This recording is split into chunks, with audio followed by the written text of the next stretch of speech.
Softball non-conference or conference doubleheader between the Jefferson Jayhawks and your Linn-Mar Lions. The Iowa Girls High School Athletic Union continues to place a special emphasis on improving sportsmanship.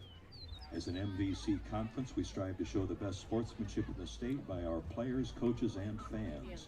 We welcome all positive support for both teams. Also, a reminder that alcohol, tobacco, and nicotine products are not allowed anywhere on school grounds. We appreciate everyone's cooperation. Thank you.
So we are live, joining us tonight for our Strikeout Cancer Games.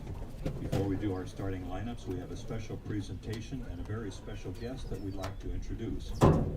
Tonight is about more than just the game of softball. It's about coming together as a community in support of something greater than all of us. We want to start off by thanking everyone who has contributed to tonight's efforts, whether that was through donations or support. We want to especially thank the Cedar Rapids Jefferson softball team for their generous donation, and Melissa and Joe Adams for letting us be a part of their family and this fight. This year has not been easy for so many, and we can't imagine all that you've had to go through, but we hope that tonight can bring some comfort and a smile to your faces. Before we begin tonight's games, we'd like to welcome Ainsley Adams to the Linn-Mar softball field.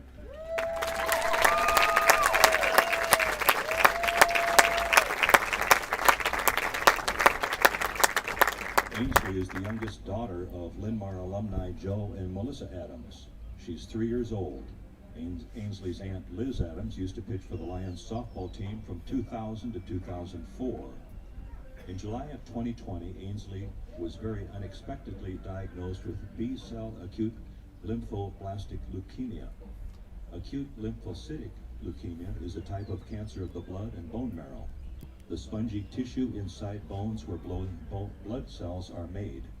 The word acute in acute lymphocytic leukemia comes from the fact that the disease progresses rapidly and creates immature blood cells rather than mature ones.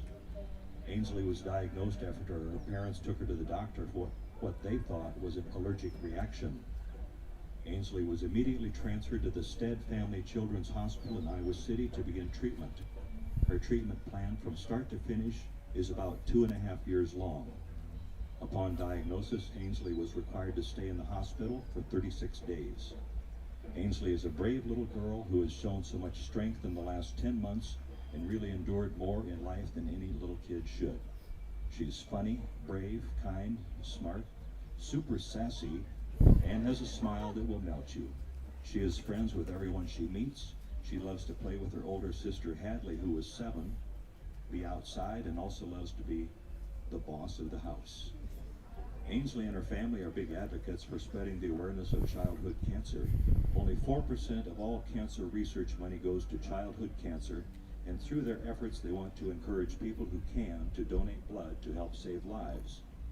Throughout the treatment process, Ainsley has had 6 blood transfusions, and each one has so importantly helped save her life. To support this effort, they will be hosting a blood drive Friday, June 18th from 2:30 until 6 p.m. at St. Joseph's Church in Marion. They truly appreciate anyone that can help donate and save lives. The Lions are incredibly honored to have Ainsley Adams with us tonight and want to wish her and her family the absolute best on her future treatments and can't wait for her to be a part of the Lions program. Through the sales of the shirts you see the players, coaches, and many of you wearing, and donations given, we are happy to present a check in the amount of $1,561 to the Adams family.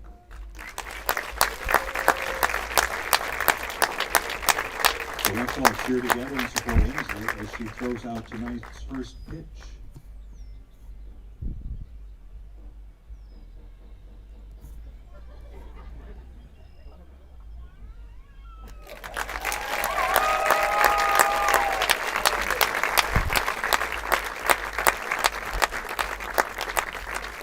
Thank you.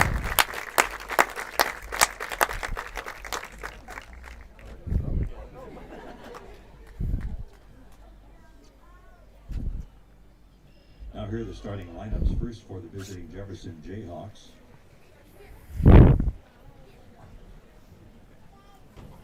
At shortstop, number 5, Taylor Robinson. Batting second for center fielder, number 16, Kelsey Palmer. Batting third, playing third base, number 7, Alia Walker. Batting fourth, the right fielder, number 1, Maddie Denlinger. Batting fifth, designated player, number 14, Allison Kingus. Batting sixth and playing first base, number 18, Savannah Edmonds. Batting seventh, the second baseman, number 11, Lily Wolf. Batting eighth, doing the catching, number 9, Rihanna Briney.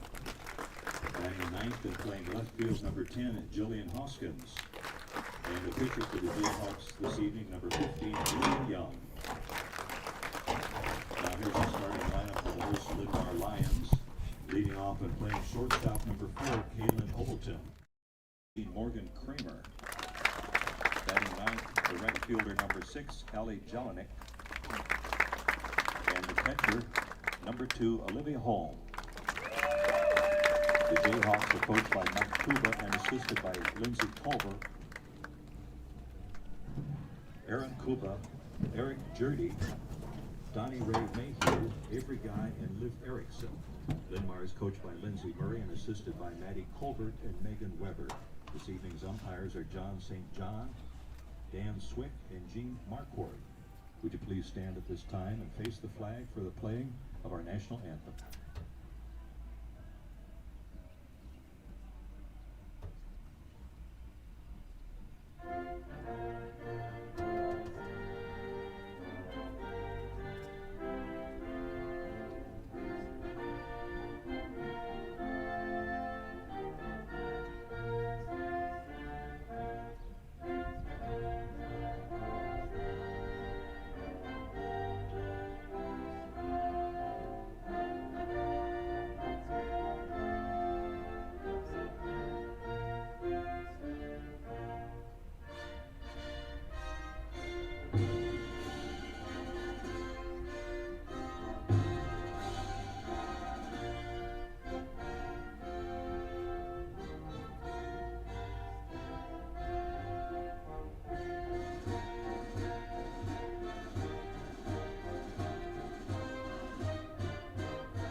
Good evening, everybody, and welcome into the Linn-Mar Baseball and Softball Complex. My name's Ian McKinney, joined by the other ace of this broadcasting crew, Kale Sleazer, going to be running color commentary for tonight's ball game between the Jefferson Jayhawks and your Linn-Mar Lions.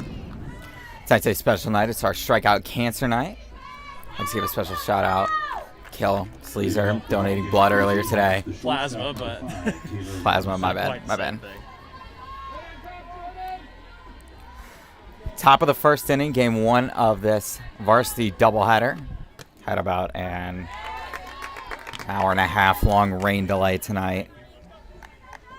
Rain and lightning delay. Wasn't too bad, just couldn't quite get those lightning strikes out of the vicinity. On the MAC for the Lions is going to be Jordan Beck, as it's going to be popped back and out behind the stands, and it's quickly an 0-2 count for Beck. Better late than never, Ian. My partner Ian and I, we were playing catch to pass the time before tonight's games.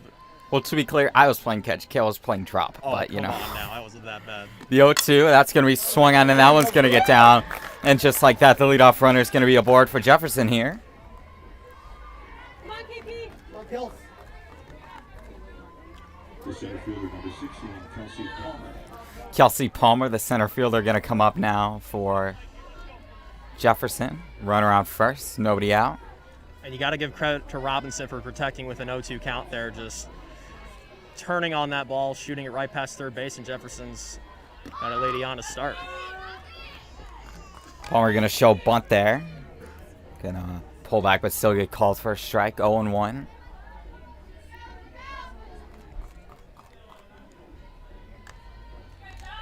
Back in the Lions have yet to lose at home this year. 4-0 thus far. Looking to improve it to 5 and potentially 6 tonight. That one's going to be bounced to third. Throw is on time. Good job by Graylin at first to make the stretch, and there's one away. Yeah, and good hustle by Palmer, but a fantastic throw at third base. Got Palmer out, but Robinson advances to second. And that's not the worst thing in the world for the Jayhawks, as they have a runner in scoring position now with one away. Leo Walker going to come up to bat. Runner at second base here. One away. Here's the first pitch. And once again, it's going to be a strike. Beck attacking the zone early here for Linn-Mar.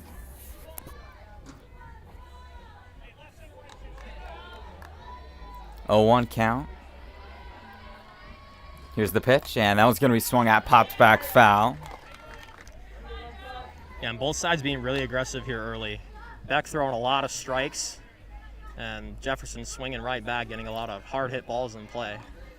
7 pitches, 7 strikes here for Beck. Can she make it 8 for 8? Excuse me. So in terms of pitches to strikes tonight on this 0-2 count. And no, she won't. Announcer's jinx there. Going to be outside for ball 1. Olivia Holm back there behind the plate for Linn-Mar, designated player.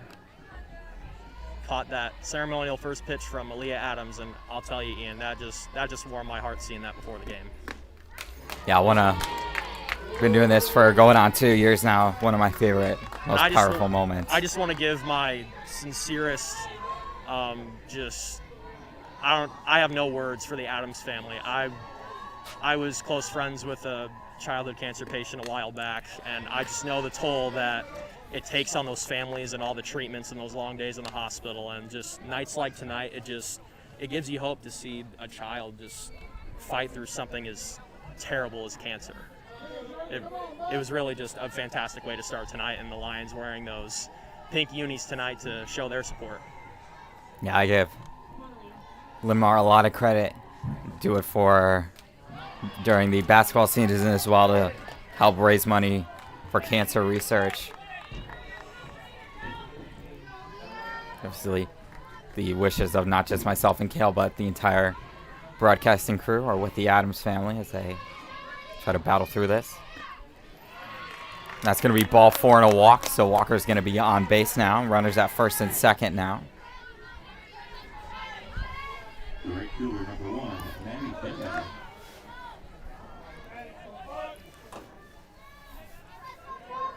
We'll see if Denmover can move those Jefferson base runners, see if the cleanup hitter can get the Jayhawks moving here.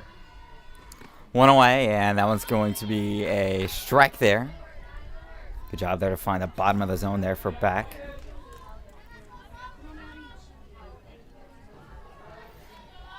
Oh, 1 count. Lions are yet to allow a run in the first inning at home. That one's going to be swung at left center, or right center field rather. Right fielder's going to snag that one for the out. Yeah, and that's not an easy ball to catch, Ian. Wind blowing in from center. You could kind of see center fielder, right fielder, and second baseman just kind of look at each other there for a second, but just a good catch by the right fielder there, and we'll see if Jordan Beck can get out of some trouble here in the top of the first. Allison Kivas going to come up now for the Jayhawks. Runners on first and second with 2 away, and first pitch is going to be swung at foul. 0-1 count.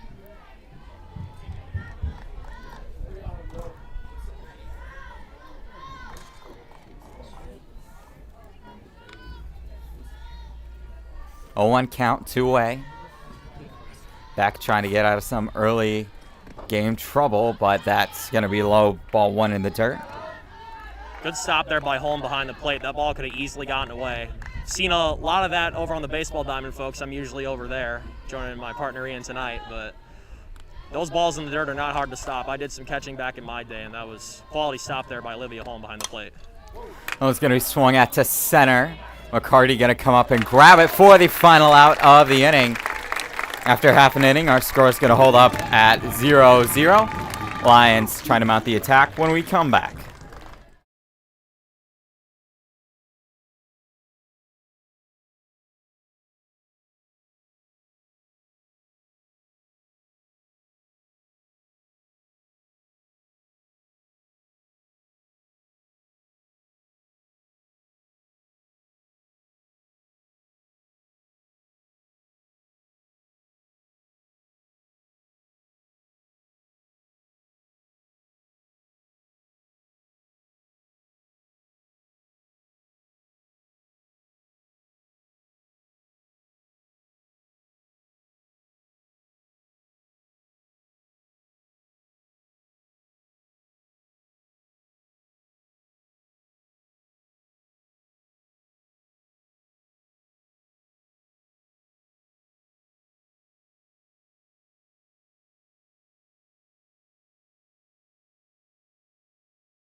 And welcome back to Linn-Mar softball, folks.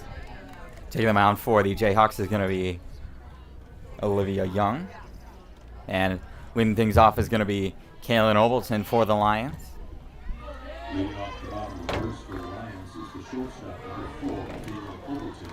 Yeah, those Jayhawks definitely threatening the first. Let's see if Linn-Mar can return the favor and get an early lead here in this one. Game 1 of tonight's varsity doubleheader. Obleton actually pitched in the last Lions home game. It was a pretty dominating win just a few short days ago.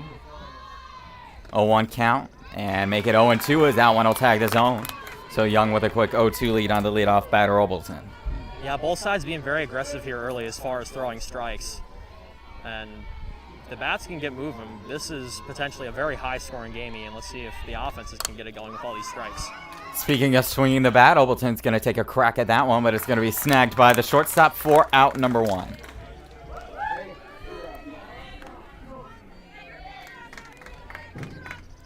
This is going to bring up second baseman Meg Heidelbauer. Heidelbauer, a tremendous defender, really key cog for this Lions defense. And her first pitch is going to be down and outside. Down and inside, rather. Ball 1.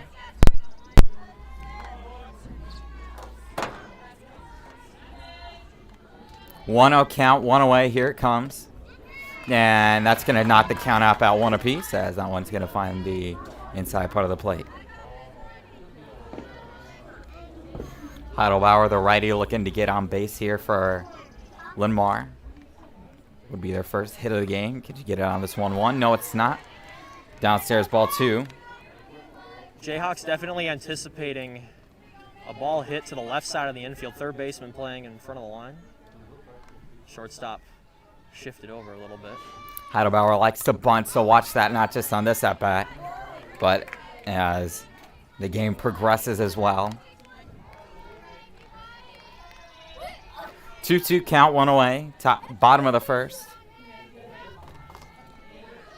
Linn-Mar looking to strike first. They've scored 2 runs, and the first thing you know, the last 2 home games, Heidelbauer going to send that one to center, going to be snagged for out number 2. And just like that, the Jayhawks are 1 away. We'll see if Long can get a 2-out rally here going for Linn-Mar. Lefty stepping in. You can already see the Jefferson infield shifting, second baseman coming in. First pitch to Long. Some groans from the Linn-Mar side. That's close to me. Still going to be 0-1. Jayhawks trying to go 1-2-3 in this bottom of the first inning. Here's the 0-1. Long going to swing at that one, tip it back and foul into the net. And just like that, one pitch will wrap things up in the bottom of the first for the Lions. That was a good pitch there by Young, kind of tailed out toward the outer part of the zone, forcing a swing there. 0-2 count, 2 away. Young looking for the strikeout, not going to get it there. Long going to hammer that in the gap between left and center. That's going to be a base hit. That could be multiple bases long. Good throw from the left fielder, but it's still going to be a 2-out double here for Allie Long as the Lions have their first base runner of the night. Just great protection there by Long. Managed to poke it opposite field into that gap in left center, and that had double written all over it. The Lions are in business here with 2 away. Hannah Grayland, the first baseman up. Grayland can get some real pop off the bat here, so watch that. He's come close on homers a bunch of times so far this year. It's not going to happen on pitch number 1 as that one's downstairs. Didn't you say she's hit a few homers this year again? No, that's Kaylee Morgan. Grayland actually was a pitcher for the Lions last year. Has pitched 1 game at home. Beck taking over a lot of the main starting innings for the Lions. Grayland still a reliable option. Got a win over Dubuque Senior last week here at home. As she's going to face a 1-1 here with 2 away. Grayland swings and pops it up as that one's going to go back and out behind the stands. It looked there for a second, Ian. There's some big poles up here that help hold up the nets. It looked like that was going to go right down the pole for a second. Yeah, I would have been excited. That would have been a 1 in a million shot. Should have given that one just like a free run rules double there. Should have followed that one with the camera in case that went in there. Put it on Instagram, get a few thousand likes. Yeah.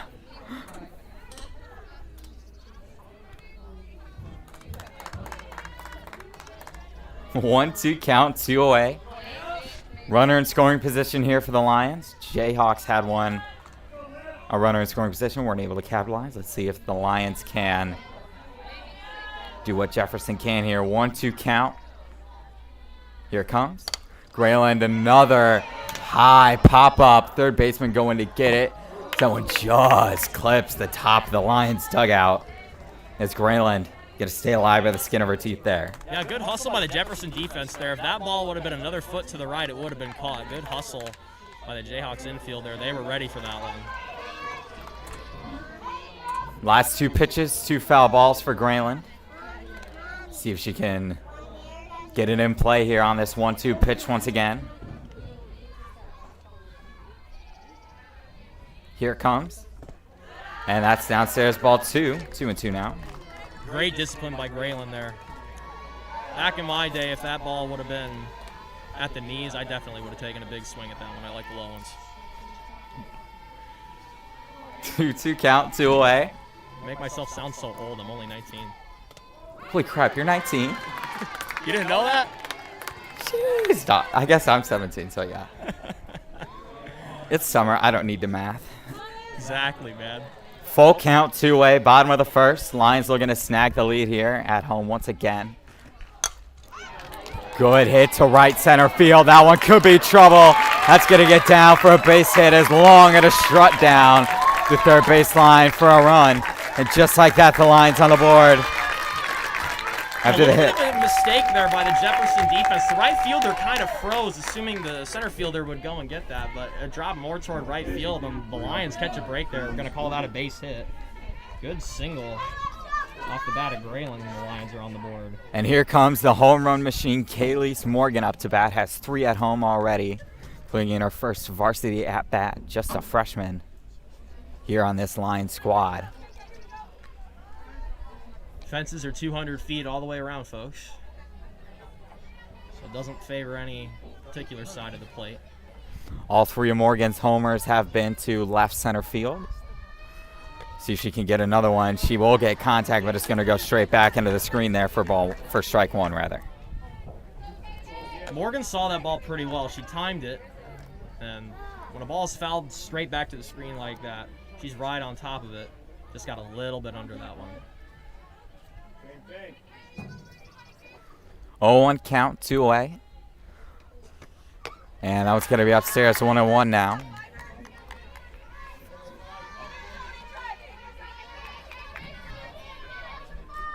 Morgan hit a grand slam earlier this week. One of 2 home runs she hit in that game, and she's going to foul that one back. Lions with so many weapons on this roster. Yeah, both teams really not afraid to go at each other here. Both teams throwing strikes. And the ones at bat are taking big swings. Seen a lot of fly balls to the outfield already. Both sides are swinging for the fences here on a nice warm June evening. Morgan going to hold that swing, as that one's going to be a little bit low there for ball 2. 2's all around here. 2 balls, 2 strikes, 2 outs here in the bottom of the first.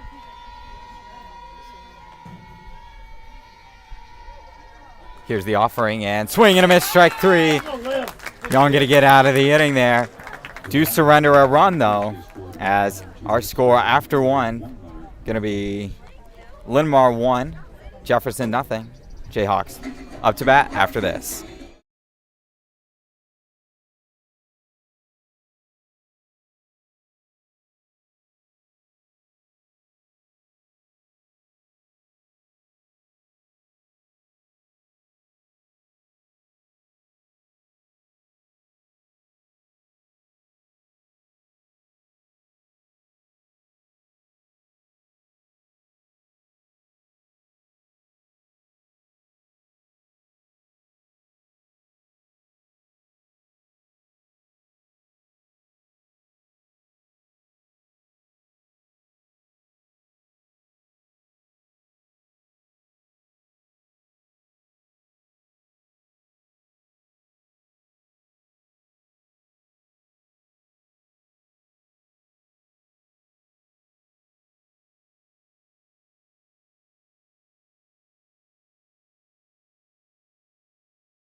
Second for Jefferson, first baseman 19, Savannah Edmonds. And welcome back to the Linmar softball, folks. For those of you who missed it, Hannah Graham was able to drive in a RBI single to get the Lions on the board in the bottom of the first. Edmonds, the first baseman, going to get things rolling for Jefferson as they try to respond. Now down by a run. Beck still on the mound for the Lions. And after the first inning for both sides, what have you seen, Kale? I've just seen both sides just attacking straight out of the gate. Good pitching, good swings of the bat by both sides. Linn-Mar just hitting him into the right spots, got him into the gaps in the outfield. There's another good pitch from Beck. She's looked very sharp, definitely challenging that strike zone. That is definitely something you want to see early. We'll see if both sides can keep up good pitching to challenge some good hitters here in Game 1 of this doubleheader. The 1-1 is going to be upstairs there. Good job by Home to snag that one before it got by. 2-1 now with nobody out and nobody on. Top of the second. Jefferson managed to get runners on first and second to end the last inning. We'll see if they can do the same here. The 2-1 and swing and a miss, strike 2. Good pitch there by Beck to get second strike. Yeah, Beck painted the corner beautifully there. Tailed away just a little bit at the end. We'll see if she does it again here. I wouldn't be surprised. Beck still looking for a first strikeout tonight, as that one's going to go foul. That one nearly went into the foul pole. If we get one of those, I might retire. Retire from your 1 year and 1 week career as a softball broadcaster. 2 weeks, 2 weeks. Give me some credit. Well, I've been doing this for 2 weeks. You've been here a bit longer than I have. 2-2 count, nobody out. Here's the pitch to Edmond. Swing and a miss, strike 3. As Beck able to get her first strikeout of the night there. Yeah, high fives all around the infield, well deserved there. That was some high heat from Beck, and one of the hardest pitches to hit, baseball or softball, is that high fastball. You gotta get your bat up, high speed, right by your shoulders. That is a very hard one to turn the bat around on in a hurry. Good strikeout from Beck there. Lily Wolf up to bat here. And has that one. Gonna miss the zone a bit low there. Ball 1.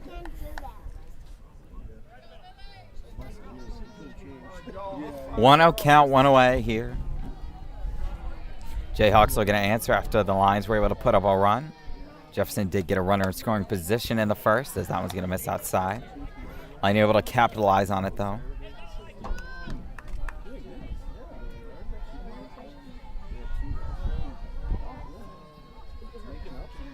The 2-0. Good pitch there by Beck to find the outside part of the plate. 2-1.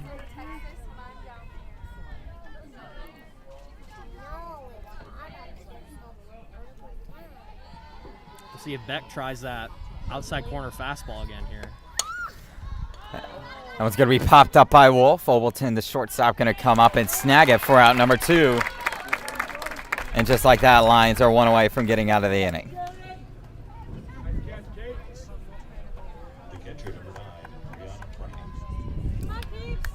Briney up to bat. The Lions aren't out of the woods here just yet. Jefferson strung together a 2-out rally in the bottom of that first. They're capable of doing it again.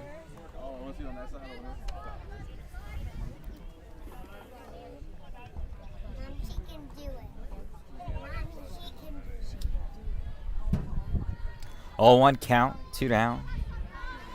Jefferson looking to get the first base runner of the inning here. With the catcher Briney has that one bit low maybe. Yeah, and here's some confused groaning from the crowd there. That was a brilliant frame by Holm behind the plate, but just didn't quite get the call on that fastball by the knees. Holm, one of the premier catchers, not just in the MVC, but in the entire state, as Obleton going to back up a little bit. Snag that one for out number 3. Jefferson unable to answer there in the top of the second. Lions going to try to add some extra cushion to their 1-0 lead after this.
And welcome back to Linmar softball.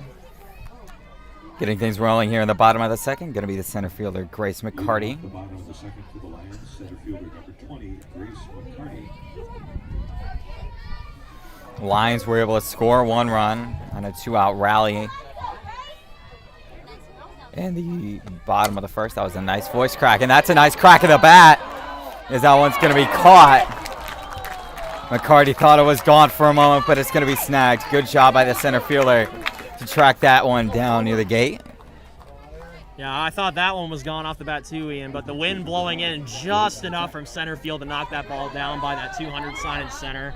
That is a loud first out off the bat of McCarty. Next up is going to be a battle of the pitchers here as Beck comes up to the plate. One away, Beck going to swing and miss at strike one. That was a good pitch there from Young. Fastball tailing inside. Both pitchers really know how to make that ball move, fool hitters at the plate. Here comes the 0-1 offering to Beck. Beck going to swing at that one, and that's going to find the gap between first and second. And just like that, there's a runner aboard here for the Lions in the bottom of the second. And Beck is just doing it all here for Linn-Mar. 2 scoreless innings so far and just shot that one opposite field right past the glove of the first baseman. And we're going to have a courtesy runner here. We'll see who that is. Going to be Matty Wells, number 15, going to come in and courtesy run for Beck. As Kramer, number 16, going to step up for Lions, trying to bring home a runner or at least advance Wells here with one away in the bottom of the second. Here's the pitch and swing and a miss. Wells is going to go. Throw looks decent, but the shortstop unable to handle it there. So now there's going to be a runner in scoring position here for Kramer as she faces an 0-1. And that was a fantastic throw from behind the plate, but couldn't quite hold on to it at the end of that throw. And Wells is safe at second. Lions threatening again here with a runner in scoring position. 3 hits already. Let's see if we can get 4. Here's the 0-1. Swing and a miss, strike 2. Kramer now down 0-2. And there's another high inside pitch from Young. It looks good when it's coming in, and then it tails in at the last second, and right when you start swinging, you got to just go all the way through there if you're the hitter. There's really not much you can do about that pitch if you don't see it well right out of the hand. 0-2, going to make it 1-2 as that one is pretty up high, maybe a touch inside as well for ball 1.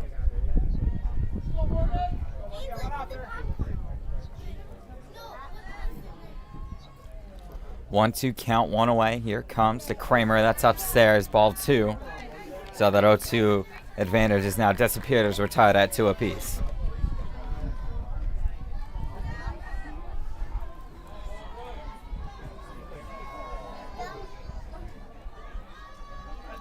The 2-2. And they're going to call that one a strike 3 on the outside corner.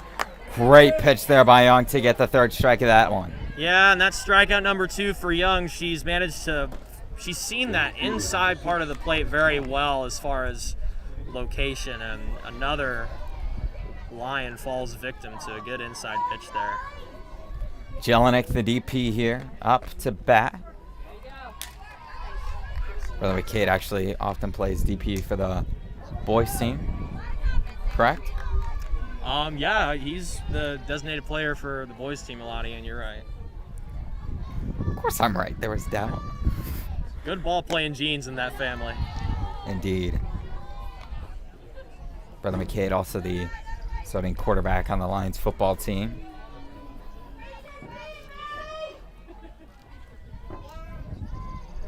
One count, 2 down, runner at second.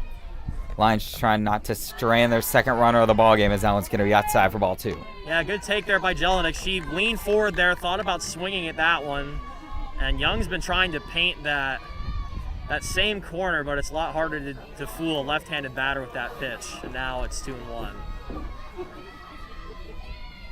Young going to give the 2-1 offering, and it's going to be a little bit downstairs. Jelinek doesn't like that deal, holds off 3-1. You can definitely feel the positive energy in the ballpark as far as the Linn-Mar side. Linn-Mar can smell another run there on second base, looking to pile onto that 1-run lead.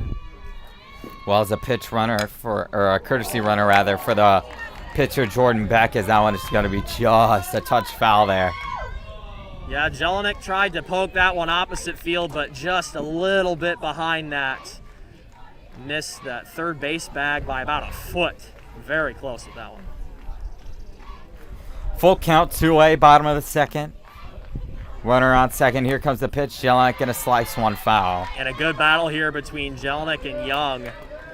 whoever wins this battle will definitely deserve it. But this has been the best battle between pitcher and batter we've had so far. We're in the bottom of the second here in game 1. Important battle, too, with 2 away and a runner in scoring position. Lions looking to add to their lead, and that one is going to be a ball. So runners on the corners.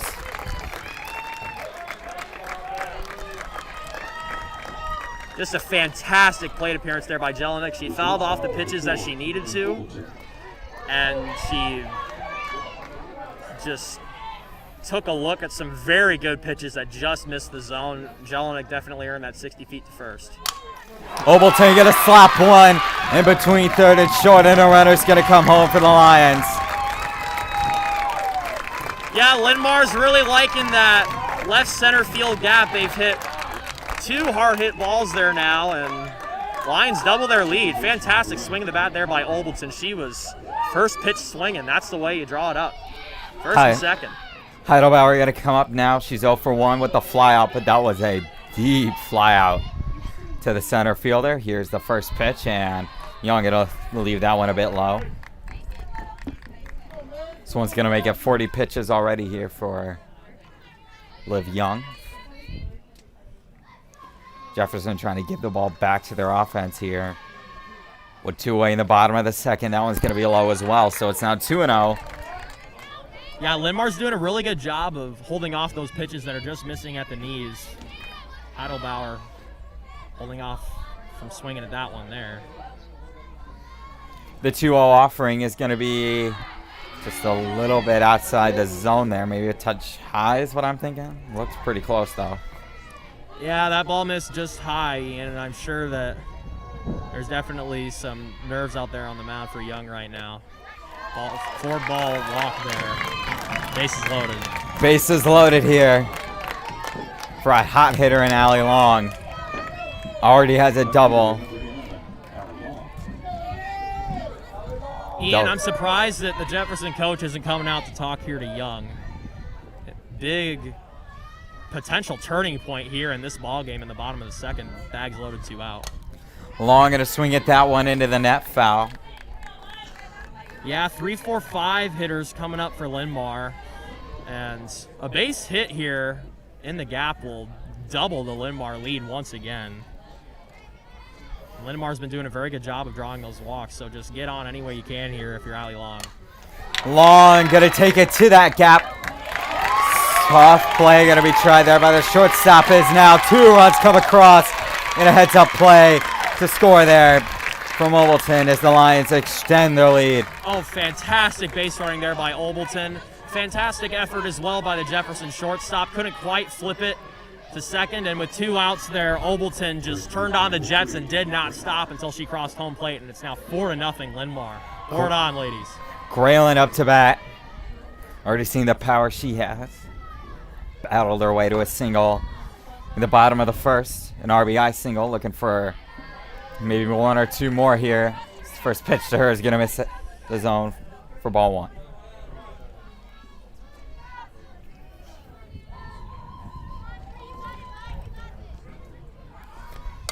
Grayland slaps that. Say goodbye. Forget about it. That one's gone. Grayland launching a 3-run dinger. Lions taking control of this one here in the bottom of the second. Yeah, Ian, and it looked and sounded off the bat there. You just knew that that ball was just going to hang in the air, an absolute moonshot to left center, or just straight left field, and all of a sudden, Linn-Mar's up 7-0.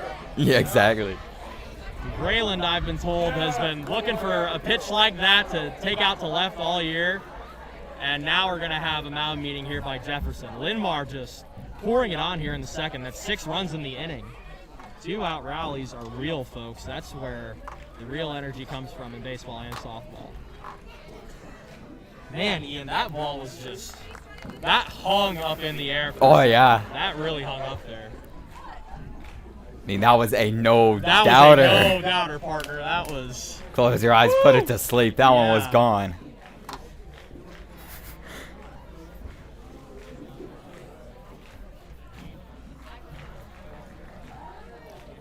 Think we might see back-to-back homers here with Morgan coming up? You never know. It's certainly possible. 3 on this season.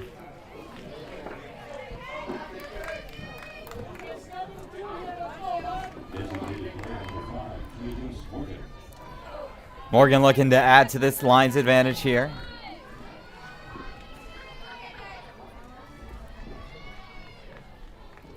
First pitch to her. And that one's going to find the zone there for strike 1. Young on the mound for Jefferson, just trying to stop the bleeding here in the bottom of the second. Linn-Mar pouring it on early, and was it game 1 or 2 the other night, Ian, that the softball team on this time had a mercy rule in 5? I believe it was the first game. And then they also mercy ruled in the second game on Monday. First game Friday, second game Monday. Just such a talented softball team, Ian. I'm glad to be here with you tonight. Morgan cruises into first base with a single. And it just continues to snowball for this Lions offense as McCarty comes to the plate. And you've got to give, once again, credit to the Jefferson shortstop. Just laying out to get that one clean glove, but Morgan hustling her way down to first, no chance for the shortstop to throw her out on that throw, no matter how hard she threw it. McCarty up to bat. Speaking of home runs, she just about had one. Headed all the way to the gate in center field. Both Kale and I think, thought it was gone for a moment. Yeah, if the wind in center field wasn't blowing in about 5-7 miles an hour, I think that ball would have just cleared the fence, partner. McCarty looking to drive home a 2-run dinger, but really any hit is going to be helpful to this Lions cause. They've already got 7 and we're not even through 2.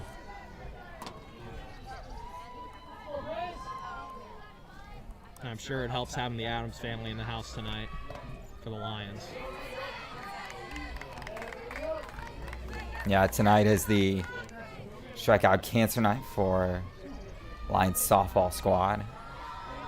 Fantastic event. Do a very, very nice job putting it on every year. One of my favorite events all year, as Morgan going to slide into second base. Yeah, Lions showing no mercy here. They're looking to wrap up game 1 early with a mercy rule from the way that they've been running on the bases and hitting the ball hard. Good steal there from Morgan with 2 outs. Here's the 3-1. McCarty going to swing at that one back and foul, so we're going to have a full count here with 2 away. Already 55 pitches it's going to be for Young, not even through 2 innings. And on the other side of the ball, if Jordan Beck can do what she did last inning and keep the Jayhawks off the board, Linmar's going to be sitting in a very good spot after 2.5. So a reminder, we're not that ugly yet. Still obviously plenty of time left, but the run rule is through 5 and 10 or more for softball. And I saw a crazy doubleheader on the baseball side last week, Friday, folks. Linn-Mar was down by a considerable amount of runs in both games and came back and won both. And that's the beautiful thing about baseball and softball, Ian. It's just such a crazy game, and momentum can shift and turn so fast. And on a night like tonight, nice and warm, wind not blowing in too hard, it's certainly capable that we might see a Jayhawk rally here, but with the way Beck is pitching, it's not going to be easy. Speaking of not easy, McCarthy proving to not be an easy out here, as this is going to be the 9th pitch of the at-bat. Yeah, and this is the recipe for success for the Lions tonight. They have been just grinding out at-bat after at-bat. They're fouling off good pitches, and they're holding off the ones just outside the zone like that. Another good take and another walk for the Lions in this inning. What a job by the center fielder McCarty to battle through to get that walk too. 9-pitch at bat, already 58 for Young. Third walk of the inning for Young and the game. Don't see any activity in the Jefferson bullpen. Don't have a fantastic view. I think Young's tying her shoe on the mound. Beck might be swapping out her bat here. Trotted back into the dugout. See if she comes out with a new stick to swing with.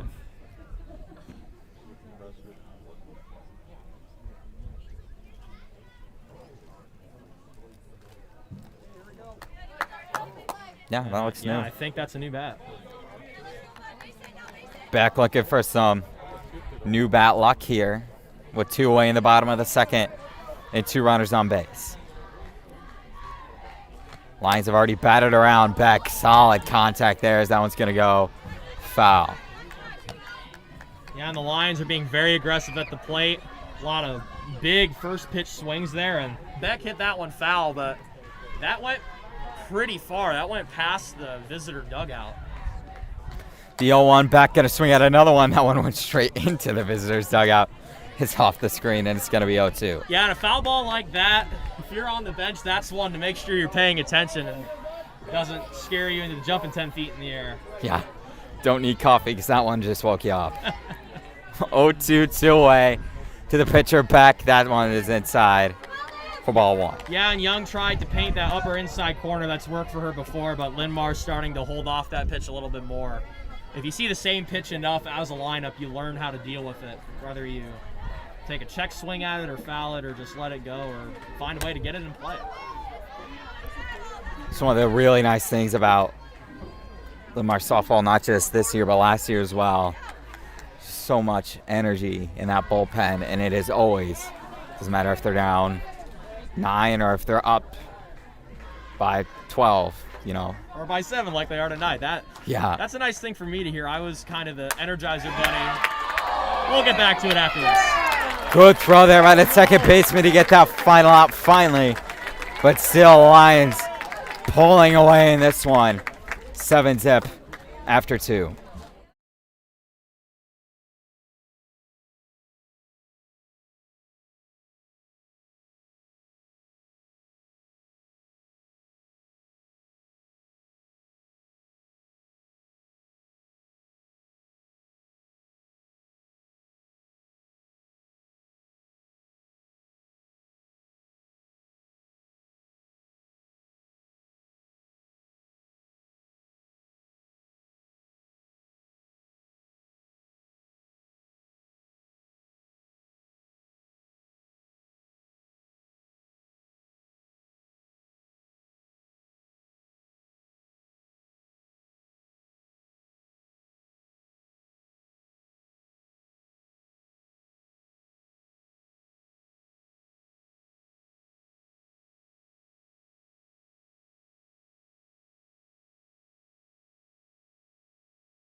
And welcome back to the Linn-Mar softball, folks. Lions up 7-zip here in the top of the third. Jefferson looking to answer. Activity in the Jayhawks bullpen. Said it was number 18 in blue in the bullpen for the Jayhawks. And you can feel a positive energy here in this ballpark, folks. And that Linn-Mar dugout, it's the first time in the 2 years that I've had this job, folks, that I've had the fortune of coming up here to call a softball game with my partner Ian McKinney. That Linn-Mar dugout is very energetic. That's something that I aspired to do as a swim team captain back in my high school days. I was kind of the Energizer bunny of the team. But that whole team just has so much energy, and they lift each other up, and I think that's a big factor on why they're up 7-0 here going into the third. Beck back on the mound for the Lions, throwing a strike there. Beck looks good tonight, Ian, on both sides of the ball. Yeah, Beck able to get through 2 innings, only using 30 pitches as ball 1 now, pitch number 32. Yeah, and usually, at least my rule of thumb is, Ian, if you can stay at 15 pitches or lower for an inning as a pitcher, you're in good shape. Beck is looking very good tonight. Another good pitch there, high fastball. Beck has made that work for her. Beck trying to hold on to this 7-zip lead. Hoskins has other ideas here with nobody on and nobody out here. Haskins batting in the 9 hole as that one's going to be batted foul. 1-2 still.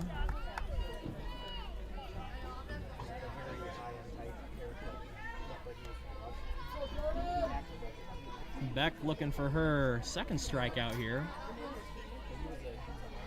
I bet she goes outer zone here, Ian, somehow. Let's see it, and that one was going to be a little bit high if it wasn't swung and tapped foul. So good call there by Kale. Other side of the plate, but you know. I'm giving you credit. Why are you ditching it? Come on, bro. I am my harshest critic, Ian. I am looking to do this professionally someday, so hold myself to a very high standard. You understand. Of course I understand. Yeah, good foul off there by Hoskins to stay alive. Just kind of poke that opposite field. I didn't land foul and left by much, Ian, only by about 5 feet. Yeah. Jayhawk fan in front of us said straighten it out. Couldn't agree with him more. Yep, that's the recipe for success there. If you're behind on a pitch, just time it a bit differently, and if it's in the same spot, you will do well. One's going to be outside the zone there. A couple of Linn-Mar fans thought it might have been strike 3. I don't know if I Yeah, Beck necessarily- tried to paint at the knees there, and we haven't seen a ton of strikes called at the knees tonight. So pitcher's looking to adjust to that zone. Speaking of zone, Beck can't find it there as now it's a full count.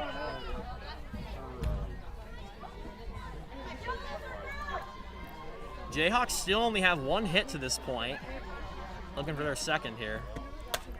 That one's going to be batted up foul. That one's going to stay in the stands.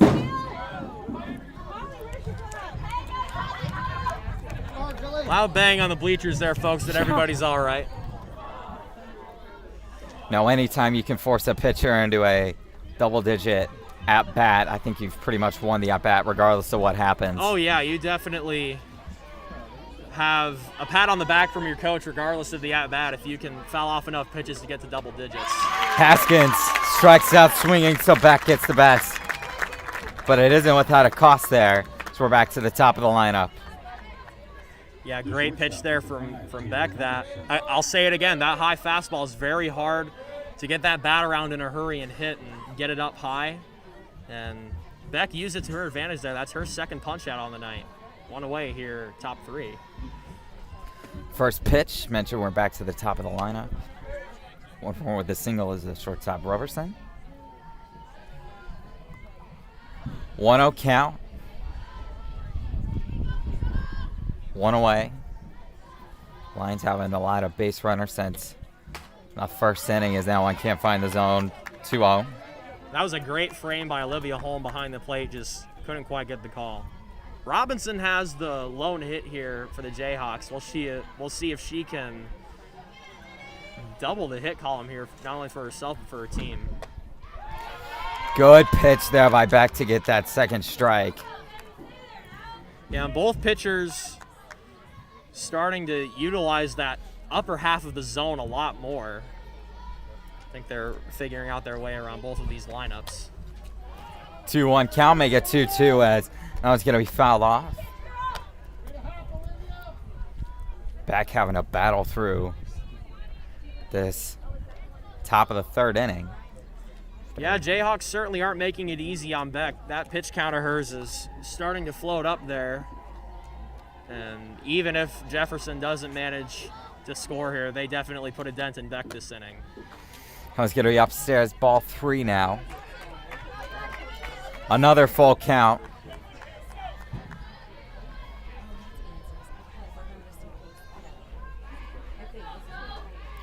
Lots of full counts here tonight. Really on both sides. Yeah, great discipline by hitters to let some close pitches go by. The 3rd full count, Becca's face is going to be snagged there by the first baseman, Hannah Grayland, for out number 2. Let's go, girl. Well, Kels. The center fielder, number 16, Kelsey Palmer. Center fielder Kelsey Palmer up to bat here with 2 away. Grounded out earlier tonight. Managed to advance the base runner, though, Ian, so she definitely helped Jefferson threaten in the top of that 1st inning. That one misses outside ball 1. She's also made a couple nice catches in center field on the defensive side of things for the Jayhawks. Yes, absolutely. 1-0. And that one's going to find the zone. 1-1 now with 2 down. And Palmer showed a little bit of this in her last at-bat too. Definitely looking to get out of the box quick, almost off to a running start when she swings that bat. Just like that. The slap hit to Beck, going to be thrown to Graylin. Looks like she's okay after she slipped on the base. Going to chuckle it off. So we head to the bottom of the third. Blood in the water. Lions going for the kill, up 7 when we come back.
Welcome back to Linn-Mar softball. Beautiful night here at the Linn-Mar softball baseball complex. Morgan Kramer, the third baseman up for the Lions, struck out in her first appearance. Young still at the mound here for Jefferson, as her first pitch of inning number 3 is going to be called a strike.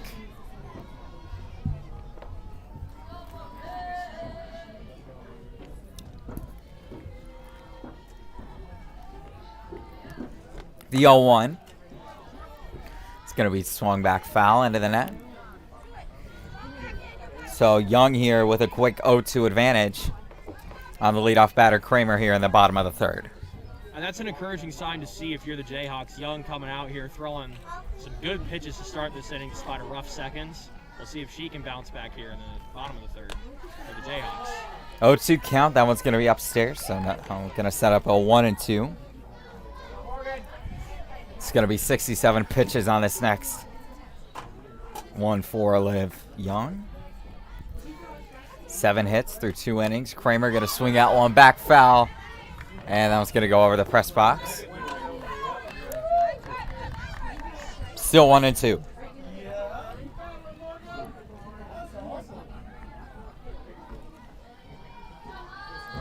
Nobody out, nobody on. 1-2 count. Kramer. I got a mini check swing there, but not going to go for it. Nice little drop ball there. 2-2 now. Yeah, that ball looked like it was going to be a strike out of the hand, but tailed low and plunked in the dirt. Good take there. 2-2 offering. Kramer going to swing at that one. Catcher going to go back and snag it in foul territory for out number 1 of the inning. That was a good catch by the Jefferson catcher. Running out of room there, but didn't shy away from that wall and stayed concentrated on that fly ball, made the catch. And next up is going to be the right fielder, and batting in the 9-hole, Allie Jelinek. Has a walk tonight in her lone appearance so far. We're going to get on base once again. A slapper to the shortstop for the out. When you're at a high pitch count, you love to get 2 quick outs like Young has gotten here tonight. Good job to snag that one by the shortstop. Score that one, L6 on the scorecard. Linn-Mar's hit a lot of hard balls into the right spots tonight. It was only a matter of time before they hit one right to a defender. Jefferson's shortstop's been playing some great defense despite not being able to record a lot of outs. First pitch to Obleton, the shortstop, is going to be a strike. Obleton 1 for 2 with a fly out and a single. Both into that gap between third and short. So you're seeing the shortstop shift over to that side a little bit. So a good adjustment by the Jayhawks. Obleton says, I can't go through it, but I'll go over it. But the left fielder says, yeah, I think not, to get the final out of the inning. That's a great job from Jefferson to hold him. Line still up 7 though.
Welcome back to Linn-Mar softball. Leo Walker gonna come up to the base here. Box, that's the B word. Thank you. Yeah, that B word, Ian. Didn't come out right. Off to a fantastic start here in the top of the 4th. Yeah, that one's gonna miss outside for ball 1. Walker, well, walked in the first inning of this one, batting in the 3 hole for this Jayhawk squad. Down 7, looking to fight back.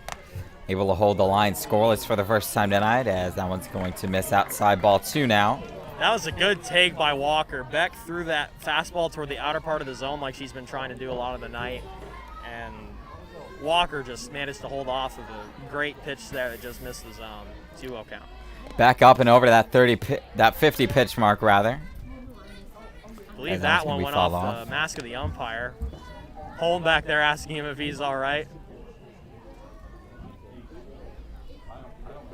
Walker going over and talking to Jefferson coach. Now gonna trot back to the box here. Beck looking to keep the shutout going here in the top of the 4th inning.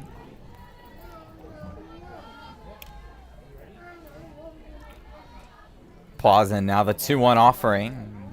And that one's gonna find the zone there, 2-2 now. To the leadoff batter and Aaliyah Walker.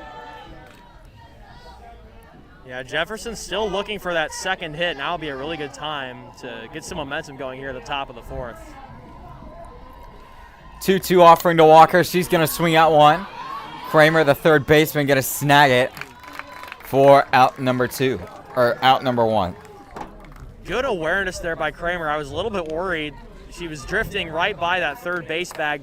Stepped over it without having to look down, so great defensive awareness there. Definitely could have twisted an ankle and dropped the ball. But good catch there. Score that in F5 at home for those of you keeping score. First pitch to the number 4 hitter. It's going to be outside, downstairs and outside for a ball.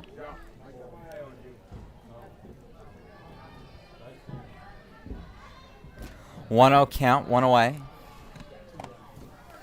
And make it 1-1 as that one's going to find the zone there for the first out, for the first strike of this at bat.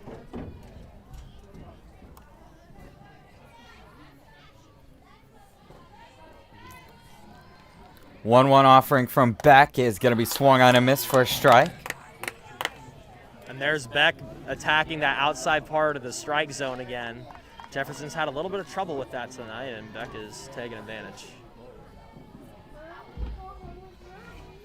Sun's starting to set here. And Marion, as that one's going to be upstairs, 2-2.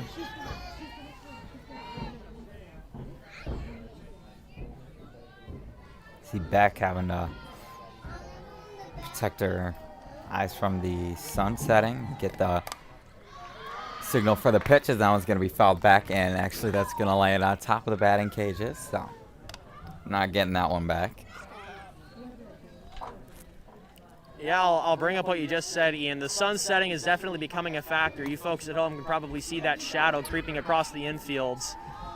And it'll be harder for hitters to see that ball coming in, crossing the shadows twice. Ooh. Good job by Beck to bounce back after getting the line drive right at her glove to get that second out. Looks like she is okay. Yeah, Ian, my heart always stops a little bit whenever I see a ball hit off the bat straight to a pitcher. I've seen some gruesome injuries in Major League Baseball. Daniel Ponce de Leon comes to mind. Took a really nasty one to the head. And if that ball, and thankfully Beck is wearing a mask out there at pitcher. Most of the players on the field are, but if that ball hits you square in the face, that is, you will not get out of bed for at least a week at a bare minimum. Looks like Beck's throwing some pitches. And Holm, the catcher, seems convinced. Just great awareness there also by Beck to compose herself after blocking that ball with the leather of her glove. Just glad she's okay above all else, Ian. Those always scare me. Yeah, regardless of which side. I just want to see an injury-free game, and it looks like, at least thus far, we're going to get that as our first pitch after the line drive is going to be upstairs and outside, ball one.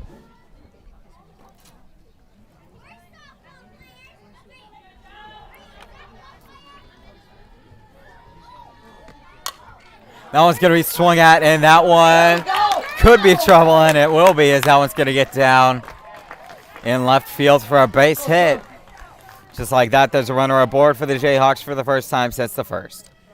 Yeah, and you got to give them credit where credit's due. There's no quit in this Jayhawks team. They've strung together a lot of good two-out at-bats. Here comes Edmonds, who was warming up earlier in the Jayhawks bullpen. We'll see if she comes out to start the fourth for the Jayhawks here momentarily. Edmond playing first base so far, 0 for 1 with the strikeout. Runner in scoring position, as that runner looked like she thought about going, gonna back off there. Count's gonna be 0-1.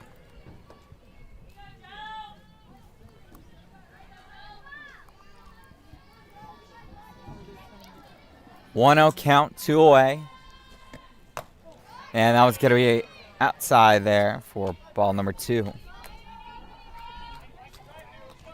Olivia Holm behind the plate. She is not the largest by stature, but her presence out there on the field, it's imposing. You saw her stare down the second base runner there. She just walked on back to second. Holm does not let anything get past her back there behind the dish. Good frame by her there. Frame good enough to get that strike call. Gonna make it 2-1. Back battling through. It's been a higher pitch count couple of innings for her. Swing and a miss, strike 2 as Edmonds gonna make the count 2-2 with 2 away. And Beck just zipped that one in there. Got a late swing on that one. If I were hurrying, I'd do that again, just a little bit lower in the zone. Let's see if it'll be deja vu on this 2-2. It won't, because Edmonds gonna get a good crack at that to right field. Nothing can't be handled by Jelinek, as that's going to be the final out of the inning. Jayhawks get a runner on base, not able to do anything. We head to the bottom of the fourth. Our score 7-zip, Lions on top.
Welcome back into Linn-Mar softball, ladies and gentlemen. Leading off the second baseman, number 1, Meg Heidelbauer. Let's get things rolling here with the number 2 hitter, Meg Heidelbauer. 0 for 1 with the flyout, but also walked. Is Heidelbauer going to look at the first pitch? And it's going to be snagged in center field for the out. So 1 pitch, 1 away here. Yeah, and once again, you're seeing Linn-Mar not hesitating on those first pitches. Just really swinging that bat, but couldn't find the gap that time, right to center for out number 1. Left fielder number 11, Allie Long. Allie Long up to bat. 2 for 2, double and a single, as that was going to be downstairs, ball 1.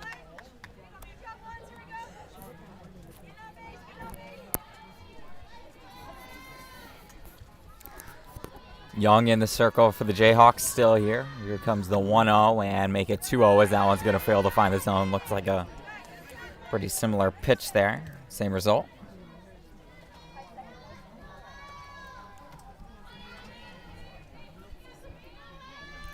The 2-0 offering.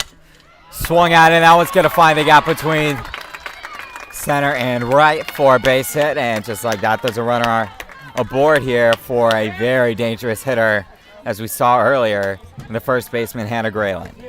You got to give credit to Allie Long. She's 3 for 3 on the night after that one. 2 singles and a double. And we'll see if Grayland can lift another one here to left field. Wind isn't blowing in as much as that last at-bat, so we've been told that she was looking for that homer to left all year. We'll see if she wants to do it again here, as that one is in there for strike 1.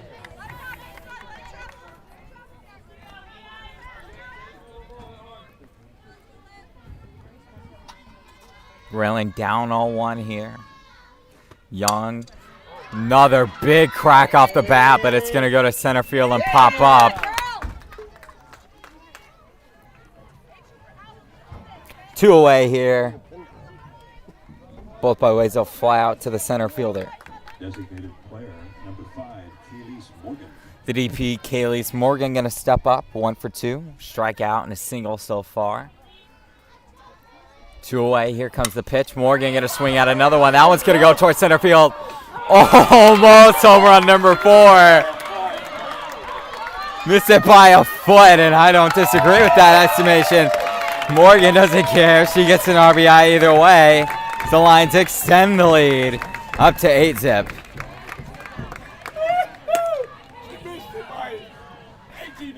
We got some very excited Linn-Mar fans here after that hit. I wasn't sure that ball was going to go as far as I thought it, but once it started carrying out the center, I thought that was going to be gone. Folks, it really did miss by a foot. Another foot higher, and it would be a 9-0 ball game right now as opposed to 8-0. 2 away, McCarty up to bat. 0 for 1 with the walk. So that one misses the zone there. Lions nearing that double-digit hit mark. Have 9 thus far.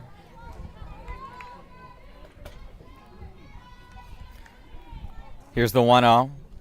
Nice. Really nice pitch there from Young to get the first strike of the at-bat. Yeah, that may be pitch of the night out of the hand from Young. Really had McCarty wobbling on her knees there, wondering if that would stay low, but it just kind of banked outside. Great hit by McCarty. That one's going to find the gap. Shortstop not able to get there quick enough. It's McCarty on the base with a 2-out single. 2-out rallies, Ian. They can make or break ball games. Linn-Mar's managed to capitalize on a lot of 2-out hits tonight as opposed to Jefferson, and that's one reason why they lead this ball game by a score of 9-0 now. Jordan Beck up to bat. 1 for 2 with a single and a ground out. And Beck has just done it all for Linn-Mar. She's pitching a shutout through 4, and she's got a single tonight. Let's see if she can add an RBI here. Beck, powerful swing there into the net. 0-1.